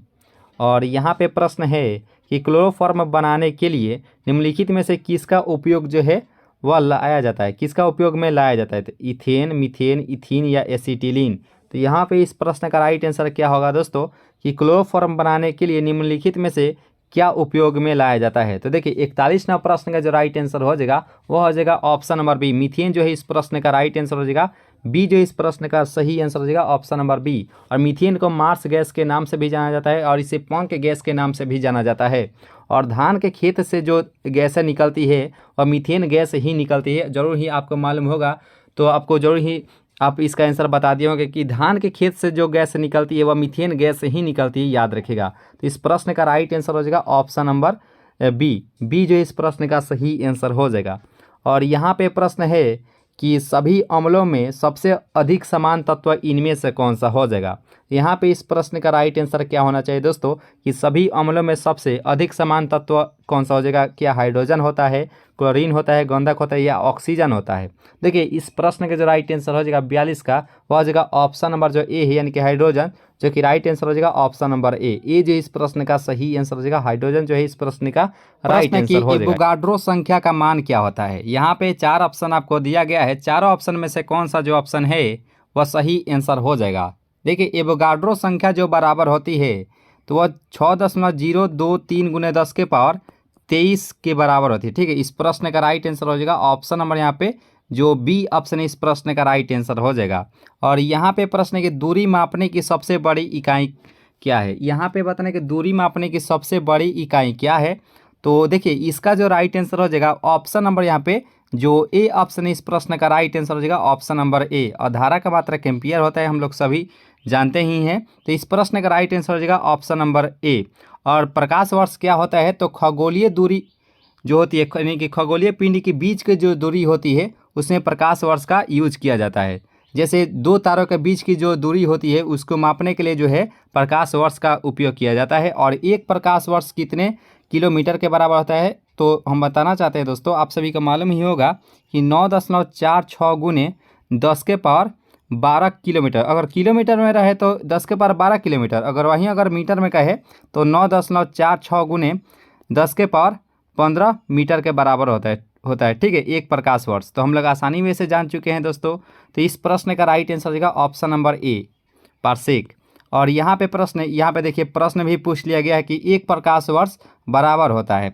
तो हम लोग जानते हैं, देखिए मीटर में रहेगा तो 10⁻15 मीटर रहेगा और किलोमीटर में रहेगा तो 10⁻12 किलोमीटर। तो यहाँ पे हम लोग देखेंगे कहाँ है, तो 9.46 × 10⁻15 मीटर इस यहाँ पे दिया गया है ऑप्शन नंबर बी में, जो कि राइट आंसर हो जाएगा ऑप्शन नंबर बी। बी जो है इस प्रश्न का सही आंसर हो जाएगा। और यहाँ पे प्रश्न है कि 1 लीटर कितना गैलन के बराबर होता है? काफ़ी इंपॉर्टेंट सवाल है कि 1 लीटर जो है वह कितना गैलन के बराबर होता है? तो इस प्रश्न का राइट आंसर हो जाएगा ऑप्शन नंबर ए, यानी कि 0.2642 होता है। ठीक है, तो इस प्रश्न का राइट आंसर हो जाएगा ऑप्शन नंबर यहाँ पे जो ए ऑप्शन है इस प्रश्न का सही आंसर हो जाएगा ऑप्शन नंबर ए। और ये प्रश्न उत्तर देखते ही आपका आंसर आ जाना चाहिए, क्योंकि मतलब पिछले सेट में किए थे कि एक फर्मी में कितना मीटर, उस समय जो है एंगस्ट्रम में मान बताया गया था। ठीक है, तो हम मीटर में भी उसको हम अच्छे समझा कर बताए थे। तो इसका आंसर अब तक आप दे दिए होंगे कि एक फर्मी में कितने मीटर होता है। तो वैसे बात करें मीटर में तो इस प्रश्न का राइट आंसर हो जाएगा ऑप्शन नंबर यहाँ पे जो बी ऑप्शन है इस प्रश्न का राइट आंसर हो जाएगा ऑप्शन नंबर बी। अगर कहता कि एक फर्मी में कितने एंगस्ट्रम होता है तो 10⁻5 एंगस्ट्रम होता है, याद रखेगा एक फर्मी में, याद रखेगा। ठीक है, तो इस प्रश्न का राइट आंसर हो जाएगा ऑप्शन नंबर ए। और एक एंगस्ट्रम कितने मीटर के बराबर होता है, तो 1 एंगस्ट्रम जो होता है 10 के पावर माइनस 10 मीटर के बराबर होता है 1 एंगस्ट्रम। तो इस प्रश्न का राइट आंसर रहेगा ऑप्शन नंबर बी। और यहाँ पे प्रश्न है कि लोगरिथम के आविष्कारक कौन है। तो यहाँ पे इस 6 नंबर प्रश्न का राइट आंसर क्या होना चाहिए दोस्तों कि लोगरिथम के जो है आविष्कारक कौन से हो जाएंगे। देखिए इस प्रश्न के जो राइट आंसर हो जाएगा 6 का रहेगा जॉन नेपियर जो है इस प्रश्न का सही आंसर हो जाएगा ऑप्शन नंबर सी जो इस प्रश्न का सही आंसर हो जाएगा। और यहाँ पे प्रश्न है कि क्वांटम सिद्धांत के प्रतिपादक थे। तो यहाँ पे बताना है कि 7 नंबर प्रश्न का राइट आंसर क्या होना चाहिए कि क्वांटम सिद्धांत के प्रतिपादक कौन थे। तो इस प्रश्न का जो राइट आंसर हो जाएगा 7th का वो हो जाएगा ऑप्शन नंबर सी, यानी कि मैक्स प्लांक जो है इस प्रश्न का राइट आंसर हो जाएगा ऑप्शन नंबर सी जो इस प्रश्न का राइट आंसर हो जाएगा। और बल्ब के आविष्कारक एडिसन जी है। और न्यूटन जो होता है ये बल का मात्रक न्यूटन होता है, याद रखेगा। कूलम जो होता है वह आवेश का मात्रक होता है, ये भी याद रखेगा, ठीक है। तो इस प्रश्न का राइट आंसर हो जाएगा ऑप्शन नंबर सी जो है इस प्रश्न का राइट आंसर हो जाएगा। और यहाँ पे प्रश्न है वायुमंडल की आर्द्रता मापने वाला यंत्र कौन सा हो जाएगा। तो यहाँ पे इस प्रश्न का सही आंसर क्या होना चाहिए दोस्तों कि वायुमंडल की आर्द्रता मापने वाला यंत्र इनमें से कौन सा हो जाएगा। तो ये भी प्रश्नोत्तर हम लोग बहुत ही आसानी से कवर करेंगे। तो देखिए हाइग्रोमीटर जो होता है ये इस प्रश्न का राइट आंसर हो जाएगा ऑप्शन नंबर यहाँ पे जो बी ऑप्शन है इस प्रश्न का सही आंसर हो जाएगा ऑप्शन नंबर बी। और देखिए यहाँ पे पूछ लिया गया कि 1 एंगस्ट्रम मात्रक बराबर होता है। तो हम लोग आसानी में से अभी ही कवर किए थे कि 1 एंगस्ट्रम मात्रक बराबर होता है तो 10 के पावर माइनस 10 मीटर के बराबर होता है, ठीक है। तो 1 एंगस्ट्रम तो हम लोग आसानी से ऑप्शन नंबर ए को क्लिक करेंगे जो कि बिल्कुल ही सही आंसर हो जाएगा ऑप्शन नंबर ए जो है इस प्रश्न का राइट आंसर हो जाएगा। और यहाँ पे 10वां प्रश्न है कि पृथ्वी के उपग्रह का कक्षीय वेग निर्भर करता है। तो यहाँ पे इस प्रश्न का राइट आंसर क्या होगा कि पृथ्वी के उपग्रह का कक्षीय वेग निर्भर करता है। देखिए 10वां प्रश्न का राइट आंसर हो जाएगा ऑप्शन नंबर ए, यानी कि कक्षा की त्रिज्या पर जो है इस प्रश्न का राइट आंसर हो जाएगा ऑप्शन नंबर ए। और एक दोस्तों क्वेश्चन पूछ लिया जाता है कि दही में जो है वह कौन सा जीवाणु जो है पाया जाता है। कमेंट बॉक्स में जल्दी से बताने का प्रयास कीजिएगा कि नहीं होता है कि दूध से दही बदलने में किस जीवाणु का महत्वपूर्ण कार्य होता है। तो वहीं आपको बताना है कि दही में जो है वह कौन सा जीवाणु पाया जाता है। तो इस प्रश्न का जो राइट आंसर हो जाएगा वह ऑप्शन नंबर जो ए है ऑप्शन है इस प्रश्न का सही आंसर हो जाएगा।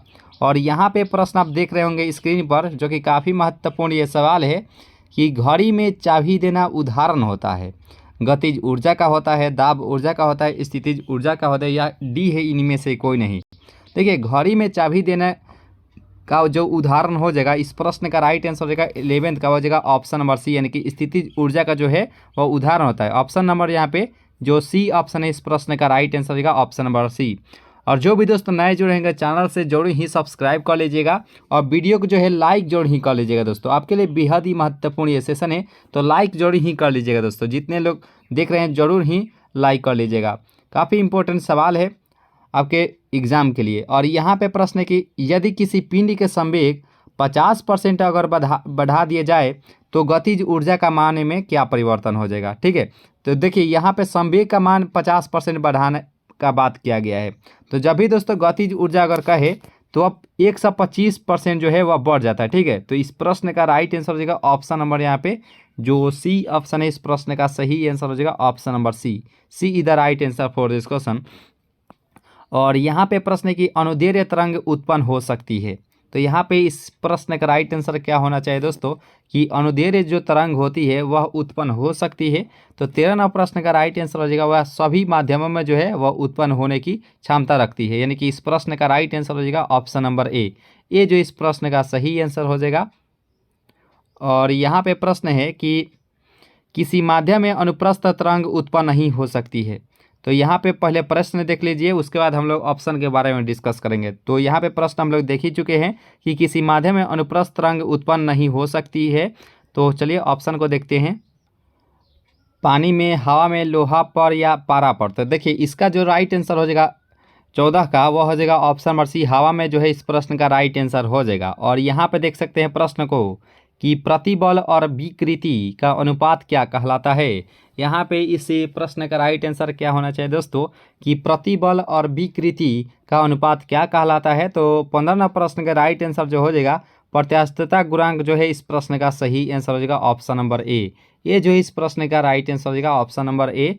और इसका जो पीडीएफ है, पीडीएफ आपको टेलीग्राम ग्रुप से ज्वाइन होते हैं तो इसका पीडीएफ आप जो है फ्री में डाउनलोड करके जो है आप अपना कभी भी प्रैक्टिस कर सकते हैं। तो टेलीग्राम ग्रुप का जो लिंक है इसी वीडियो के नीचे डिस्क्रिप्शन बॉक्स में दिया जाएगा, वहाँ से आप जो है कभी भी डाउनलोड करके पीडीएफ को आप प्रैक्टिस कर सकते हैं। तो आप टेलीग्राम ग्रुप से जरूर ही ज्वाइन होने का प्रयास कीजिएगा।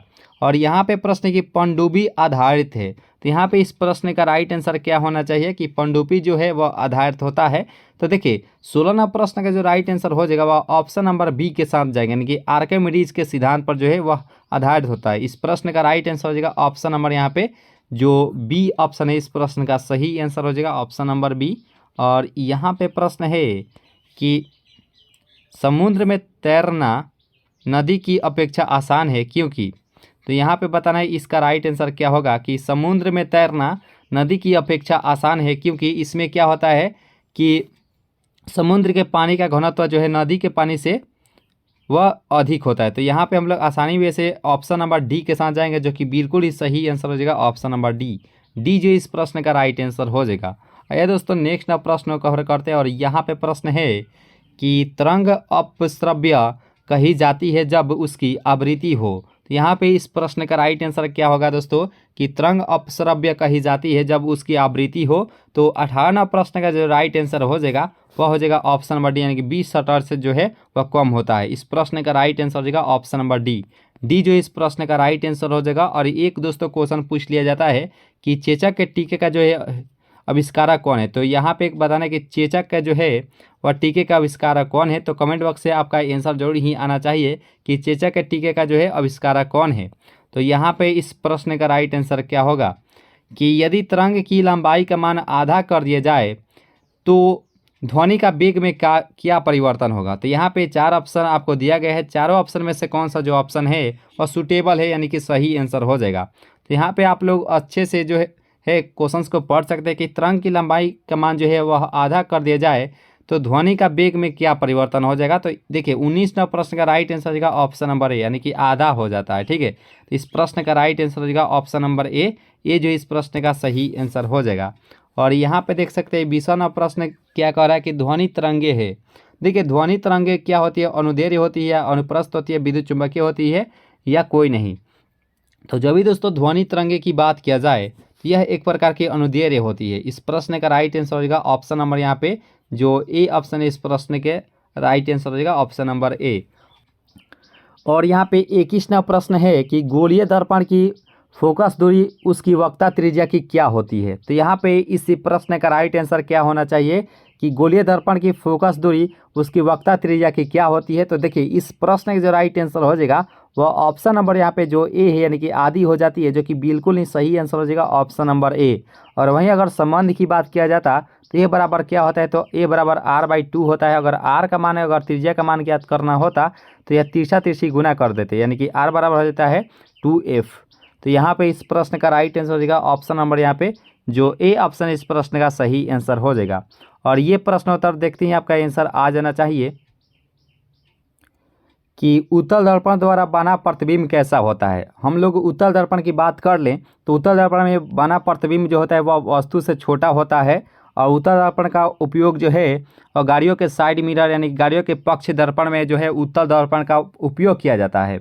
और समतल दर्पण में वस्तु से बराबर प्रतिबिंब बनता है और अवतल दर्पण में जो है वस्तु से बड़ा प्रतिबिंब बनता है। और एक दोस्तों क्वेश्चन पूछ लिया जाता है कि हजामती दर्पण में जो है वह किस दर्पण का उपयोग किया जाता है। कमेंट बॉक्स में आपका आंसर जरूर ही आना चाहिए कि हजामती दर्पण में जो है वह किस दर्पण का उपयोग किया जाता है। और एक दोस्तों क्वेश्चन भी पूछ लिया जाता है कि गाड़ियों के हेडलाइट में किस दर्पण का उपयोग किया जाता है। तो गाड़ियों के हेडलाइट अगर कहे तो अवतल दर्पण का उसमें उपयोग किया जाता है। देखिए हेडलाइट में अवतल दर्पण का उपयोग किया जाता है और गाड़ियों के साइड मिरर यानी कि पक्ष दर्पण में जो है वह उत्तल दर्पण का उपयोग किया जाता है। तो उम्मीद करते हैं ये सभी आसानी से समझ गए होंगे। तो यहाँ पे इस प्रश्न का राइट आंसर क्या होना चाहिए कि उत्तल दर्पण द्वारा बना प्रतिबिंब कैसा होता है, तो काल्पनिक तथा सीधा होता है। ठीक है, इस प्रश्न का राइट आंसर हो जाएगा ऑप्शन नंबर सी। सी जो है इस प्रश्न का सही आंसर हो जाएगा। तो उम्मीद करते हैं आप सभी आंसर बता दिए होंगे कि हजामती दर्पण में किस दर्पण का उपयोग किया जाता है, तो उसमें जो है अवतल दर्पण का उपयोग किया जाता है। जो भी दोस्तों अवतल दर्पण बताए थे उनका बिल्कुल ही सही आंसर हो जाएगा। तो उम्मीद करते हैं यहाँ तक जो सेशन है आप सभी बहुत ही अच्छे से कवर किए होंगे। और वीडियो अगर अच्छी लग रही हो तो लाइक जरूर ही कीजिएगा दोस्तों, और अगर चैनल से अगर नए जुड़े हो तो जरूर ही सब्सक्राइब कर लीजिए। आपके लिए बेहद ही महत्वपूर्ण ये सेशन है, और अपने दोस्तों में भी शेयर करते रहिएगा वीडियो को, ठीक है। और यहाँ पे प्रश्न है कि प्रकाश तरंग का उदाहरण इनमें से कौन सा हो जाएगा। 4 ऑप्शन आपको दिया गया है, चारों ऑप्शन में से कौन सा जो ऑप्शन है वह सही आंसर हो जाएगा। तो देखिए प्रकाश तरंग जो उदाहरण होता है तो विद्युत चुंबकीय तरंग का उदाहरण होता है, ठीक है। तो इस प्रश्न का राइट आंसर हो जाएगा ऑप्शन नंबर बी जो इस प्रश्न का सही आंसर हो जाएगा। B is the right answer for this question.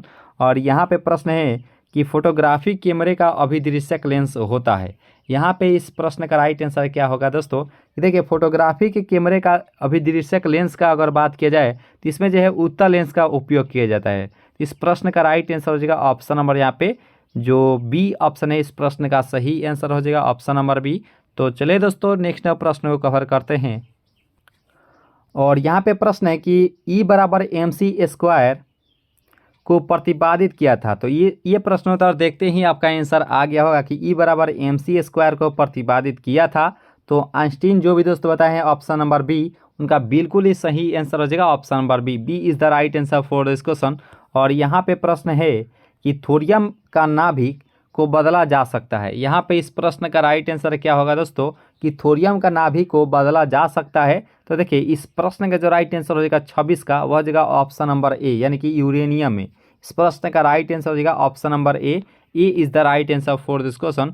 और यहाँ पे प्रश्न है कि फ्यूज के पदार्थ का होना चाहिए, ठीक है, उच्च प्रतिरोध, निम्न गलनांक, उच्च गलनांक, या ए और बी दोनों। तो यहाँ पे इस प्रश्न का राइट आंसर क्या होना चाहिए दोस्तों कि फ्यूज के पदार्थ का होना चाहिए। देखिए इस प्रश्न का जो राइट आंसर हो जाएगा वह ए एवं बी दोनों होना चाहिए, ठीक है, उच्च प्रतिरोध भी होना चाहिए और निम्न गलनांक भी होना चाहिए।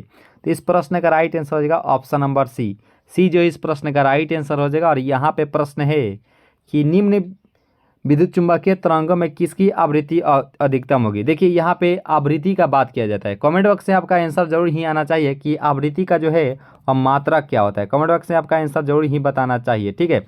तो आवृत्ति का मात्रा क्या होता है, कमेंट बॉक्स से आपका आंसर जरूर ही आना चाहिए दोस्तों। तो यहाँ पे बताना है कि विद्युत चुंबकीय तरंगों में किसकी आवृत्ति जो है अधिकतम होती है। देखिए इसका जो राइट आंसर हो जाएगा 28 का, वह हो जाएगा ऑप्शन नंबर यहाँ पे जो बी ऑप्शन है कि गामा किरण है, जो कि राइट आंसर हो जाएगा option number B is the right answer for this question. और गामा किरण की एक महत्वपूर्ण बात ये भी होता है कि सबसे अधिक जो भेदन क्षमता होती है वह गामा किरण की ही होती है। देखिए 20 मीटर प्लेट को भी जो है यह अच्छा आसानी से जो है वह भेद सकती है, यानी कि छिद्र कर सकती है गामा किरण की, यही खास बात होती है। तो इस प्रश्न का राइट आंसर हो जाएगा ऑप्शन नंबर यहाँ पे जो बी ऑप्शन है, इस प्रश्न का सही आंसर हो जाएगा। तो उम्मीद करते हैं आप सभी जो है आवृत्ति का मात्रक भी बता दिए होंगे। जो भी दोस्त हर्ट्ज बताए थे उनका बिल्कुल ही सही आंसर हो जाएगा। आवृत्ति का जो मात्रक होता है वह हर्ट्ज में मापा जाता है। और यहाँ पे प्रश्न है कि ऊर्जा का क्षय कम होता है। तो यहाँ पे इस प्रश्न का राइट आंसर क्या होना चाहिए कि ऊर्जा का क्षय किसमें कम होता है, क्या दिष्ट धारा में होता है, प्रत्यावर्ती धारा में होती है, या दोनों प्रकार की धाराओं में होते हैं, या डी है इनमें से कोई नहीं। तो आप सभी आसानी में से सभी ऑप्शन को देख चुके हैं। तो देखिए इसका जो राइट आंसर हो जाएगा 29 का, वो हो जाएगा ऑप्शन नंबर यहाँ पे जो बी ऑप्शन है कि प्रत्यावर्ती धारा में, जो कि राइट आंसर हो जाएगा ऑप्शन नंबर बी जो इस प्रश्न का राइट आंसर हो जाएगा। तो उम्मीद करते हैं यहाँ तक जो सेशन है आप सभी को बहुत ही अच्छी लगी होंगी, लग रही होंगी। तो लाइक जरूर ही कीजिएगा दोस्तों। जो भी दोस्त लाइक नहीं किए होंगे वीडियो को जरूर ही लाइक कर लीजिएगा। और यहाँ पे इसका जो PDF है, तो PDF आपको टेलीग्राम ग्रुप से ज्वाइन होते हैं। तो टेलीग्राम ग्रुप का लिंक जो है इसी वीडियो को नीचे डिस्क्रिप्शन बॉक्स में दे दिया जाएगा। वहाँ से आप PDF डाउनलोड करके कभी भी जो है आप प्रैक्टिस कर सकते हैं, ठीक है। तो आप टेलीग्राम ग्रुप से जरूर ही ज्वाइन होने का प्रयास कीजिएगा। और यहाँ पे देख सकते हैं प्रश्न को कि ट्रांसफार्मर की सिद्धांत पर जो है वह आधारित होता है। बहुत ही महत्वपूर्ण ये प्रश्न है कि ट्रांसफार्मर जो है वह किस सिद्धांत पर आधारित होता है। तो तीसरा प्रश्न का जो राइट आंसर हो जाएगा ऑप्शन नंबर बी यानी कि चुंबकीय प्रेरण पर, जो कि राइट आंसर हो जाएगा ऑप्शन नंबर यहाँ पे जो बी ऑप्शन है, इस प्रश्न का राइट आंसर हो जाएगा ऑप्शन नंबर बी। और यहाँ पे है कि घरेलू प्रकाश के लिए प्रयुक्त लैंप किस क्रम में जोड़ना चाहिए। तो यहाँ पे बताएं कि घरेलू जो प्रकाश से जब हमारे घरों में लाइन की जो व्यवस्था है वह किस क्रम में होना चाहिए, तो इसका जो राइट आंसर हो जाएगा 31 का, वह हो जाएगा ऑप्शन नंबर बी, यानी कि समांतर क्रम में उससे जोड़ना चाहिए। इस प्रश्न का राइट आंसर हो जाएगा option number B, B is the right answer for this question. और यहाँ पे प्रश्न है कि ऊष्मा किस प्रक्रिया से सर्वाधिक तीव्र गति से स्थानांतरित होती है। तो यहाँ पे इस प्रश्न का राइट आंसर क्या होगा कि ऊष्मा जो है किस प्रक्रिया से सर्वाधिक तीव्र गति से जो है वह स्थानांतरित होती है। तो 32 नंबर प्रश्न का जो राइट आंसर हो जाएगा वह हो जाएगा ऑप्शन नंबर सी, यानी कि बी किरण जो है इस प्रश्न का राइट आंसर हो जाएगा option number C, C is the right answer for this question. और यहाँ पे प्रश्न के न्यूनतम संभवतः ताप होता है। तो यहाँ पे इस प्रश्न का सही आंसर क्या होना चाहिए दोस्तों कि न्यूनतम जो है वह संभवतः ताप होना चाहिए। तो इसका जो राइट आंसर हो जाएगा 33 का, हो जाएगा ऑप्शन नंबर, यानी कि माइनस जो है 273 सेंटीग्रेड होना चाहिए। ठीक है, तो इस प्रश्न का राइट आंसर हो जाएगा ऑप्शन नंबर ए, ये जो इस प्रश्न का सही आंसर हो जाएगा। और यहाँ पे प्रश्न है कि यदि वायुमंडल न होती तो दिन की अवधि होती। तो यहाँ पे 34 नंबर प्रश्न का राइट आंसर क्या होगा कि यदि वायुमंडल न होती तो दिन की अवधि होती है। तो इसका जो राइट आंसर हो जाएगा 34 का, हो जाएगा ऑप्शन नंबर, यानी कि कम होती। ठीक है, तो इस प्रश्न का राइट आंसर हो जाएगा option number A, A is the right answer for this question. और यहाँ पे बता दीजिए कि सूर्य ग्रहण के समय सूर्य का कौन सा भाग जो है दिखाई देता है। यहाँ पे इस प्रश्न का राइट आंसर क्या होगा कि सूर्य ग्रहण के समय सूर्य का कौन सा जो भाग है वह दिखाई देता है। तो 35 नंबर प्रश्न का जो राइट आंसर हो जाएगा वह हो जाएगा ऑप्शन नंबर बी, यानी किरीट जो है इस प्रश्न का राइट आंसर हो जाएगा ऑप्शन नंबर बी, बी जो इस प्रश्न का राइट आंसर हो जाएगा। और यहाँ पे देखिए प्रश्न को कि सूर्य के प्रकाश का आंतरिक परिवर्तन हो सकता है यदि प्रकाश को गुजारा जाए। ठीक है, तो यहाँ पे इसका राइट आंसर क्या होगा कि सूर्य के प्रकाश का आंतरिक परिवर्तन हो सकता है यदि प्रकाश से को गुजारा जाए। तो यहाँ पे इसका जो राइट आंसर हो जाएगा 36 का, वह जाएगा ऑप्शन नंबर सी, कांच से वायु में जाना चाहिए। तो इस प्रश्न का राइट आंसर हो जाएगा ऑप्शन नंबर यहाँ पे जो सी ऑप्शन है, इस प्रश्न का सही आंसर हो जाएगा ऑप्शन नंबर सी। प्रश्न है दोस्तों कि निम्नलिखित में किसका अपवर्तनांक सर्वाधिक होता है। तो यहाँ पे इस प्रश्न का राइट आंसर क्या होना चाहिए दोस्तों कि किसका जो अपवर्तनांक जो होता है वह सबसे अधिक होता है। जब भी दोस्तों अपवर्तनांक की बात किया जाए तो यह बैगनी का इस प्रश्न का राइट आंसर हो जाएगा ऑप्शन नंबर बी, बी जो इस प्रश्न का राइट आंसर हो जाएगा। और सबसे कम अपवर्तनांक किसका होता है तो वह लाल रंग का होता है, क्योंकि लाल रंग का जो तरंग दैर्घ्य होता है वह सबसे अधिक होता है और बैगनी रंग का जो तरंग दैर्घ्य होता है वह सबसे कम होता है, इसलिए जो है इसका अपवर्तनांक जो है सबसे अधिक होता है। ठीक है, तो इस प्रश्न का राइट आंसर हो जाएगा ऑप्शन नंबर बी। और यहाँ पे प्रश्न है कि निम्न में किस विद्युत चुंबकीय तरंग की जो तरंग दैर्घ्य जो होता है वह सबसे ज़्यादा होता है। जब भी दोस्तों तरंग दैर्घ्य अगर ज़्यादा की बात किया जाए तो इस प्रश्न का राइट आंसर हो जाएगा ऑप्शन नंबर बी, यानी कि औरक्त जो किरणें होती है इसकी तरंग दैर्घ्य सबसे ज़्यादा होती है। और गामा किरणें की एक महत्वपूर्ण बात ये भी होता है, इसकी जो भेदन क्षमता होती है वह सबसे अधिक इसकी भेदन क्षमता होती है, यानी कि 20 मीटर प्लेट को भी जो है यह आसानी वे से छिद्र कर सकती है, यानी कि पार कर सकती है। तो इस प्रश्न का राइट आंसर हो जाएगा ऑप्शन नंबर यहाँ पे जो बी ऑप्शन है, इस प्रश्न का सही आंसर हो जाएगा। और यहाँ पे बात करें कि प्रकाश की चाल सबसे पहले ज्ञात की थी। जब भी दोस्तों यहाँ पे सबसे पहले यहाँ पे लिखा हुआ रहेगा तो ये रोमर के द्वारा जो है इस प्रश्न का राइट आंसर होगा, यानी कि प्रकाश की जो चाल है वह सबसे पहले रोमर के द्वारा जो है वह ज्ञात किया गया था। अब प्रकाश की जो चाल की बात करें तो हम सभी जानते हैं कि 3 × 10⁸ मीटर पर सेकेंड जो होता है वह निर्वात में प्रकाश की चाल होता है। तो इस प्रश्न का राइट आंसर हो जाएगा ऑप्शन नंबर बी। और फैराडे किसका मात्रक होता है, वह धारिता का मात्रक फैराडे होता है। याद रखिएगा दोस्तों, धारिता का मात्रक फैराडे होता है। वह वेबर किसका मात्रक होता है तो चुंबकीय फ्लक्स का जो है मात्रक वेबर होता है, ये भी याद रखिएगा। तो तीसरा प्रश्न का राइट आंसर हो जाएगा ऑप्शन नंबर बी। और यहाँ पे प्रश्न है कि सरल सूक्ष्मदर्शी में वस्तु को रखा जाता है। यहाँ पे इस प्रश्न का राइट आंसर क्या होना चाहिए दोस्तों कि सरल सूक्ष्मदर्शी में वस्तु को कहाँ रखा जाता है तो लेंस और प्रकाश के बीच रखा जाता है। ठीक है, तो यहाँ पे चौथा नंबर प्रश्न का राइट आंसर हो जाएगा ऑप्शन नंबर यहाँ पे जो जो ए ऑप्शन है, इस प्रश्न का सही आंसर हो जाएगा ऑप्शन नंबर ए। और यहाँ पर देखिए 5 नंबर प्रश्न को, जो कि काफ़ी महत्वपूर्ण ये सवाल है कि जब प्रकाश वायु से कांच में जाता है तो उस समय क्या परिवर्तन होता है। 4 ऑप्शन आप अच्छे से देख लीजिए, इस चारों ऑप्शन में से कौन सा जो ऑप्शन है वह सही इसका आंसर हो जाएगा। तो जब प्रकाश वायु से कांच में जाता है तो इसकी तरंग दैर्ध्य में क्या परिवर्तन होता है, तो यह घटने लगती है, यानी कि डिक्रीज करने लगती है। ठीक है, तो इस प्रश्न का राइट आंसर हो जाएगा ऑप्शन नंबर यहाँ पे जो बी ऑप्शन है, इस प्रश्न का राइट आंसर हो जाएगा ऑप्शन नंबर बी जो इस प्रश्न का राइट आंसर हो जाएगा। और यहाँ पर देख रहे होंगे आवृत्ति, आवृत्ति का क्या पूछा जाता है, तो आवृत्ति का मात्रक क्या होता है, तो आवृत्ति को हर्ट्ज में मापते हैं, ये भी याद रखिएगा, आवृत्ति का मात्रक हर्ट्ज में मापते हैं दोस्तों। तो इस प्रश्न का राइट आंसर हो जाएगा 5 का हो जाएगा ऑप्शन नंबर यहाँ पे जो बी ऑप्शन है, इस प्रश्न का सही आंसर हो जाएगा। और यहाँ पे 6 नंबर प्रश्न से हम लोग बहुत ही ज़्यादा क्वेश्चंस को देखेंगे, क्योंकि इससे रिलेटेड कई बार जो है एग्जाम में प्रश्नोत्तर पूछ लिए जाते हैं बार बार क्वेश्चन। ठीक है, पूर्ण आंतरिक परावर्तन से रिलेटेड। तो यहाँ पे 6 नंबर प्रश्न है कि पूर्ण आंतरिक परावर्तन होता है जब प्रकाश जाता है। तो यह इसका राइट आंसर क्या होगा, चारों ऑप्शन को आप सही से देख लीजिए। क्या हीरे से कांच में, जल से कांच में, वायु से जल में, या वायु से कांच में।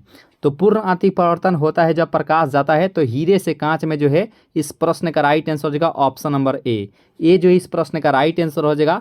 और एक दोस्तों क्वेश्चन आप सुने होंगे मृग मरीचिका की घटना। तो मृग मरीचिका की जो घटना होती है वह पूर्ण आंतरिक परावर्तन के सिद्धांत पर जो है वह कार्य करती है। एक सुने होंगे ऑप्टिकल फाइबर या प्रकाश तंतु, ये भी जो क्वेश्चन पूछ लिया जाता है कि ऑप्टिकल फाइबर किस सिद्धांत पर कार्य करता है या प्रकाश तंतु किस सिद्धांत पर कार्य करता है, तो पूर्ण आंतरिक परावर्तन के सिद्धांत पर जो है वह कार्य करता है ऑप्टिकल फाइबर। तो यहाँ पे 6 नंबर प्रश्न का राइट आंसर हो जाएगा ऑप्शन नंबर जो यहाँ पे जो ए ऑप्शन है, इस प्रश्न का राइट आंसर हो जाएगा हीरे से कांच में जो है इस प्रश्न का राइट आंसर हो जाएगा। और एक दोस्तों आपके लिए प्रश्न है कि हीरे का अपवर्तनांक क्या होता है। कमेंट बॉक्स में आप इसका आंसर बताने का प्रयास कीजिएगा कि हीरे का अपवर्तनांक क्या होता है। और बात करें हीरे की क्रांति कोण के बारे में, तो हीरा का जो क्रांति कोण होता है वह 24.4 डिग्री जो है वह हीरा का क्रांति कोण होता है, ये भी याद रखिएगा। तो आपका आंसर जरूर ही आना चाहिए कि हीरे का अपवर्तनांक कितना होता है। ठीक है, और यहाँ पे प्रश्न आप देख सकते हैं कि हम अभी ही बताए हैं कि प्रकाश तंतु जो है वह किस सिद्धांत पर कार्य करता है। तो प्रकाश तंतु का है या ऑप्टिकल फाइबर, ज़्यादातर आपको लिखा हुआ दिखाई देगा क्वेश्चन में। ठीक है, क्योंकि ऑप्टिकल फाइबर जो है वह प्रकाश तंतु का इंग्लिश होता है। तो प्रकाश तंतु जो है वह कार्य करता है पूर्ण आंतरिक परावर्तन के सिद्धांत पर। तो इस प्रश्न का राइट आंसर हो जाएगा ऑप्शन नंबर यहाँ पे जो ए ऑप्शन इस प्रश्न का राइट आंसर हो जाएगा। तो उम्मीद करते हैं आप सभी जो है वह हीरे का अपवर्तनांक भी बता दिए होंगे कि हीरे का अपवर्तनांक जो भी 2.42 बताए हैं उनका बिल्कुल ही सही आंसर हो जाएगा। हीरे का अपवर्तनांक जो है 2.42 होता है। और हीरे की बात करें या प्रकृति में सबसे अधिक अपवर्तनांक जो होता है वह हीरे का ही होता है। और प्रकृति में सबसे कठोर पदार्थ भी हीरा ही होता है। ठीक है, तो इस प्रश्न का राइट आंसर हो जाएगा ऑप्शन नंबर ए। तो उम्मीद करते हैं यहाँ तक जो सेशन है आपको अच्छी लगी होंगी। अगर लग रही होंगी तो जरूर ही लाइक कीजिएगा दोस्तों, और दोस्तों के पास जरूर ही शेयर कीजिएगा। और जो भी दोस्त नए अगर जुड़े हो तो जरूर ही सब्सक्राइब कर लीजिए, आपके लिए बेहद ही महत्वपूर्ण ये सेशन है। और यहाँ पे प्रश्न है कि प्रकाश ऊर्जा को विद्युत ऊर्जा में बदलता है। यहाँ पे इसी प्रश्न का राइट आंसर क्या होना चाहिए दोस्तों कि प्रकाश ऊर्जा को विद्युत ऊर्जा में बदलता है। तो इसका जो सही आंसर हो जाएगा 8 का वह हो जाएगा ऑप्शन नंबर सी। सौर सेल जो है इस प्रश्न का राइट आंसर हो जाएगा ऑप्शन नंबर सी जो है इस प्रश्न का सही आंसर हो जाएगा। और यहाँ में 9 नंबर प्रश्न आप देखते ही इसका आंसर बता दिए होंगे कि यांत्रिक ऊर्जा को विद्युत ऊर्जा में बदलता है। तो यहाँ पे इसका राइट आंसर क्या होगा कि यांत्रिक ऊर्जा को विद्युत ऊर्जा में बदलता है। तो ये डायनेमो जो है इसी का राइट आंसर हो जाएगा ऑप्शन नंबर ए जो है इस प्रश्न का सही आंसर हो जाएगा ऑप्शन नंबर ए। और देखिए यहाँ पे प्रश्न को कि सूर्य के केंद्र का ताप कितना होता है। यहाँ पे इस प्रश्न का राइट आंसर क्या होना चाहिए दोस्तों कि 4 ऑप्शन आपको दिया गया है, चारों ऑप्शन में से कौन सा जो ऑप्शन है वह सही आंसर हो जाएगा कि सूर्य के केंद्र का ताप कितना होता है। तो देखिए 1.5 × 10⁻7 के होता है। ठीक है, 10⁻7 के। तो देखेंगे किस ऑप्शन में है, तो ये ऑप्शन नंबर ए में ही दिया गया है, जो कि राइट आंसर हो जाएगा ऑप्शन नंबर ए। इसका जो PDF है आपको टेलीग्राम ग्रुप से ज्वाइन होते हैं तो इसका PDF डाउनलोड करके आप जो है कभी भी प्रैक्टिस कर सकते हैं, क्योंकि प्रैक्टिस मेक्स परफेक्ट। तो आप जो है हमेशा प्रैक्टिस करते रहिएगा दोस्तों। ठीक है, तो आप PDF जरूर ही डाउनलोड करके प्रैक्टिस कर सकते हैं। डिस्क्रिप्शन बॉक्स में टेलीग्राम ग्रुप का जो है वह लिंक दिया रहेगा। ठीक है, और यहाँ पे प्रश्न है कि सूर्य के केंद्र का दाब कितना होता है। यहाँ पे दाब का बात किया गया है, तो दाब की बात करें तो दाब का जो मात्रक हो जाएगा वह पास्कल होता है। ठीक है, आपको सभी को मालूम होगा कि दाब का मात्रक पास्कल होता है।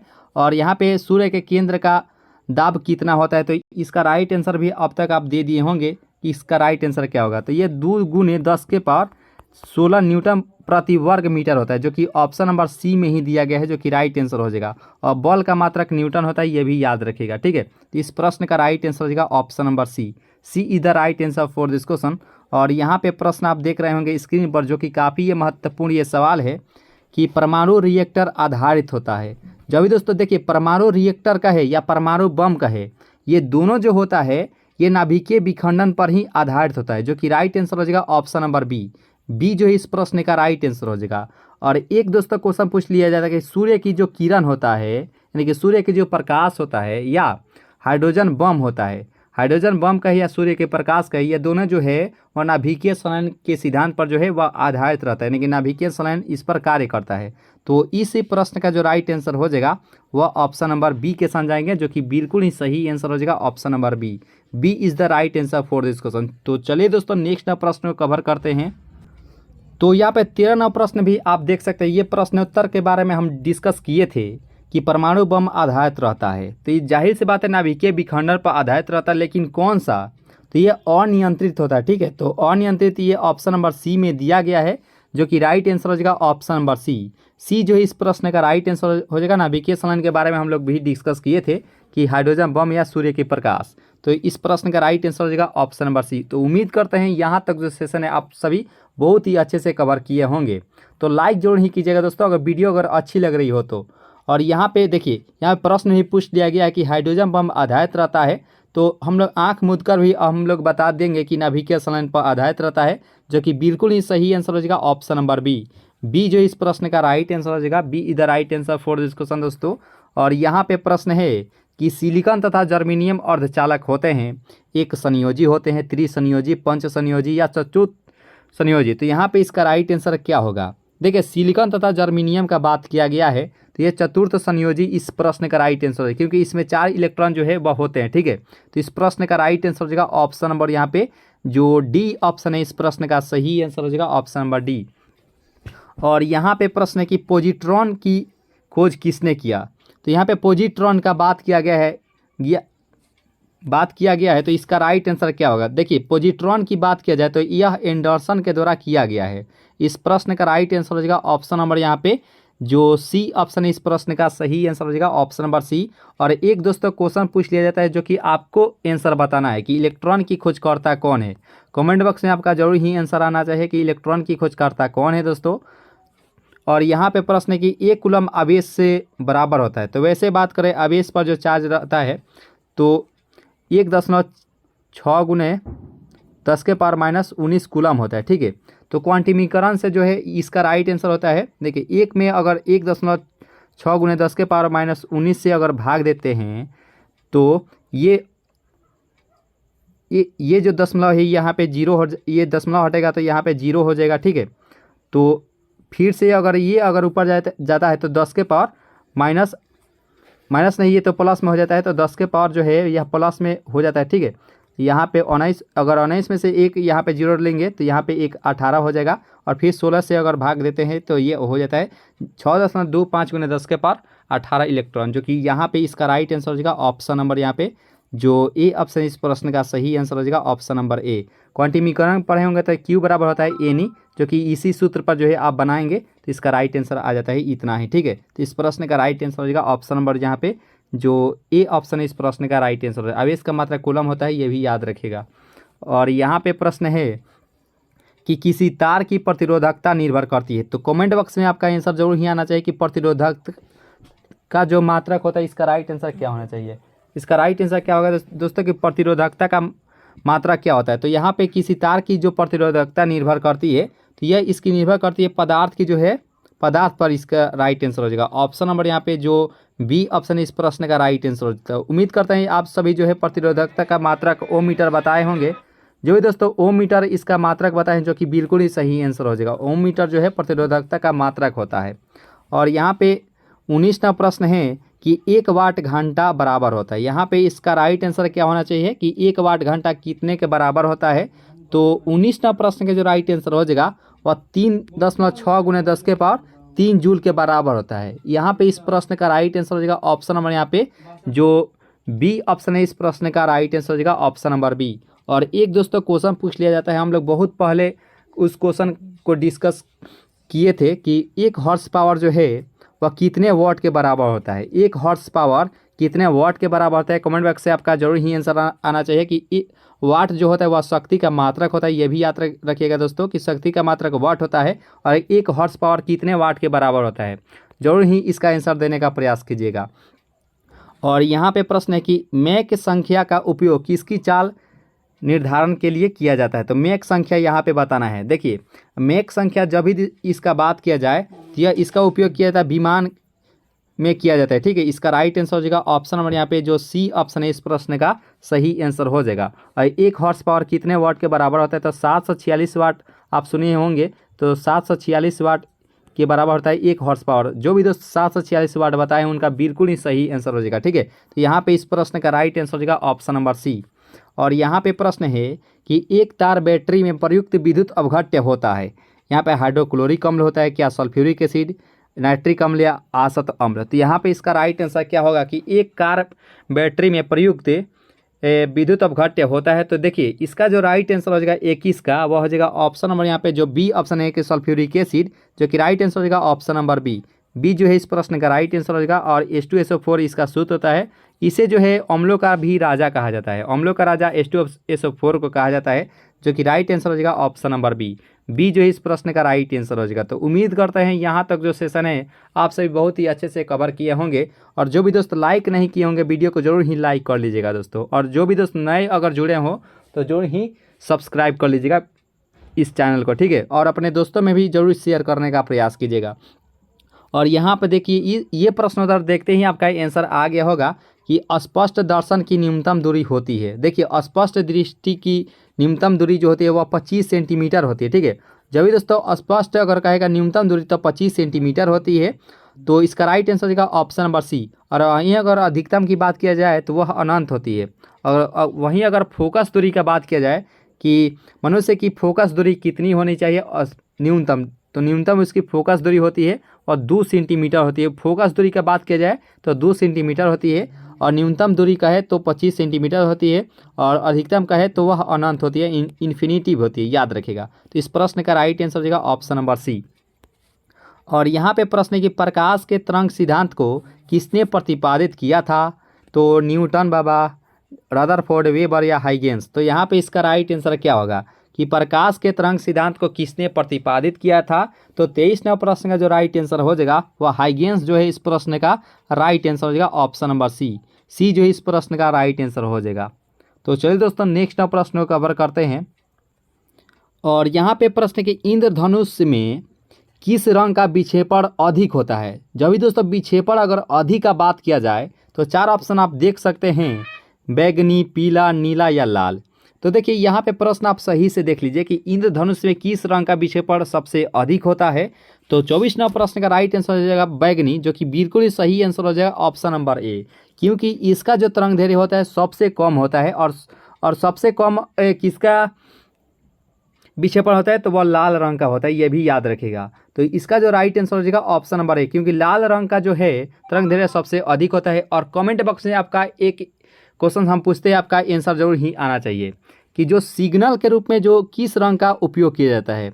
नहीं तो सिग्नल के रूप में किस रंग का उपयोग किया जाता है, कमेंट बॉक्स से आपका जरूर ही आंसर आना चाहिए, ठीक है। तो यहाँ पे चलिए नेक्स्ट प्रश्न को कवर कर लेते हैं। और यहाँ पे प्रश्न है कि पानी के ऊपर तेल परत का चमकना का उदाहरण होता है। यहाँ पे इस प्रश्न का राइट आंसर क्या होगा कि पानी के ऊपर तेल परत का चमकना का उदाहरण होता है।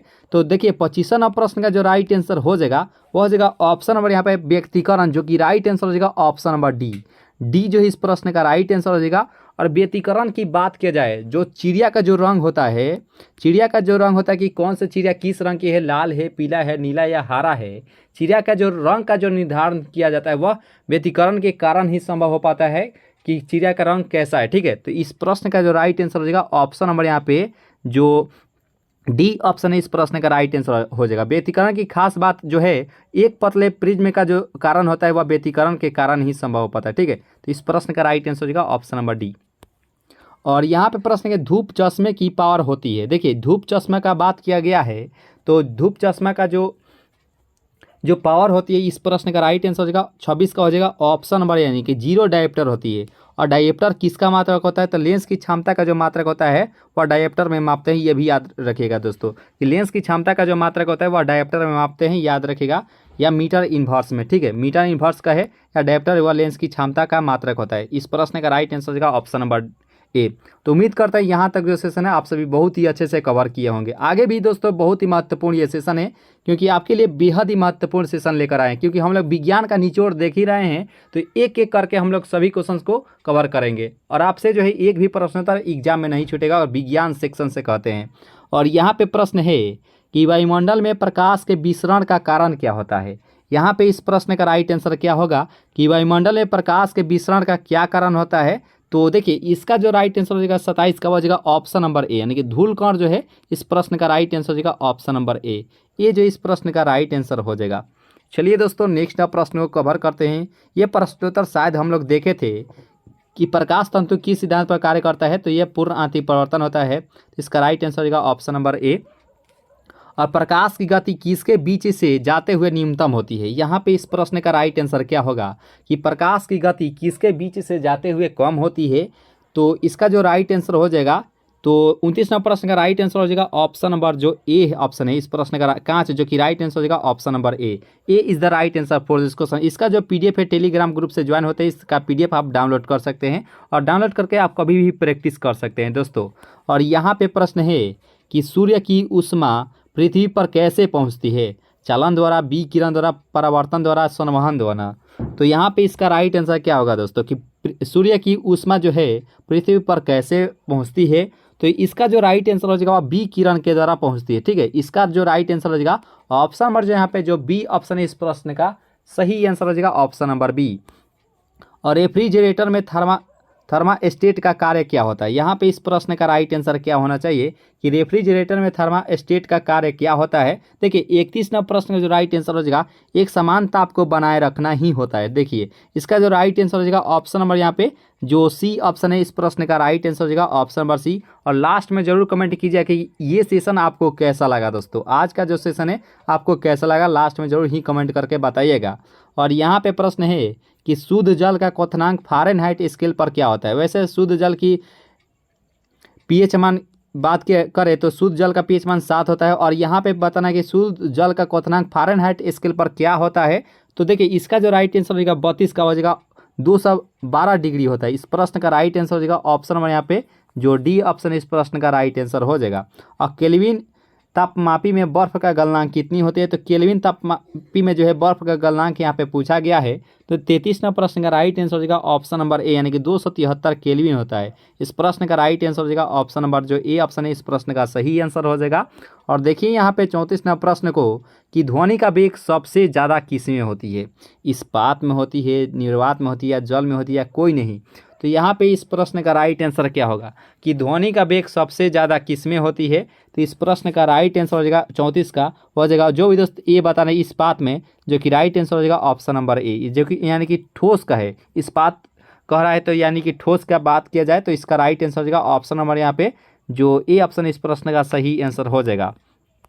और ध्वनि का वेग सर्वाधिक होता है ठोस में, गैस में, वाष्प में, द्रव में। तो हम लोग अभी ही बात किए थे कि ठोस में सबसे अधिक होता है। तो इसका राइट आंसर हो जाएगा ऑप्शन नंबर यहाँ पे जो ए ऑप्शन है इस प्रश्न का सही आंसर हो जाएगा option number A. A is the right answer for this question.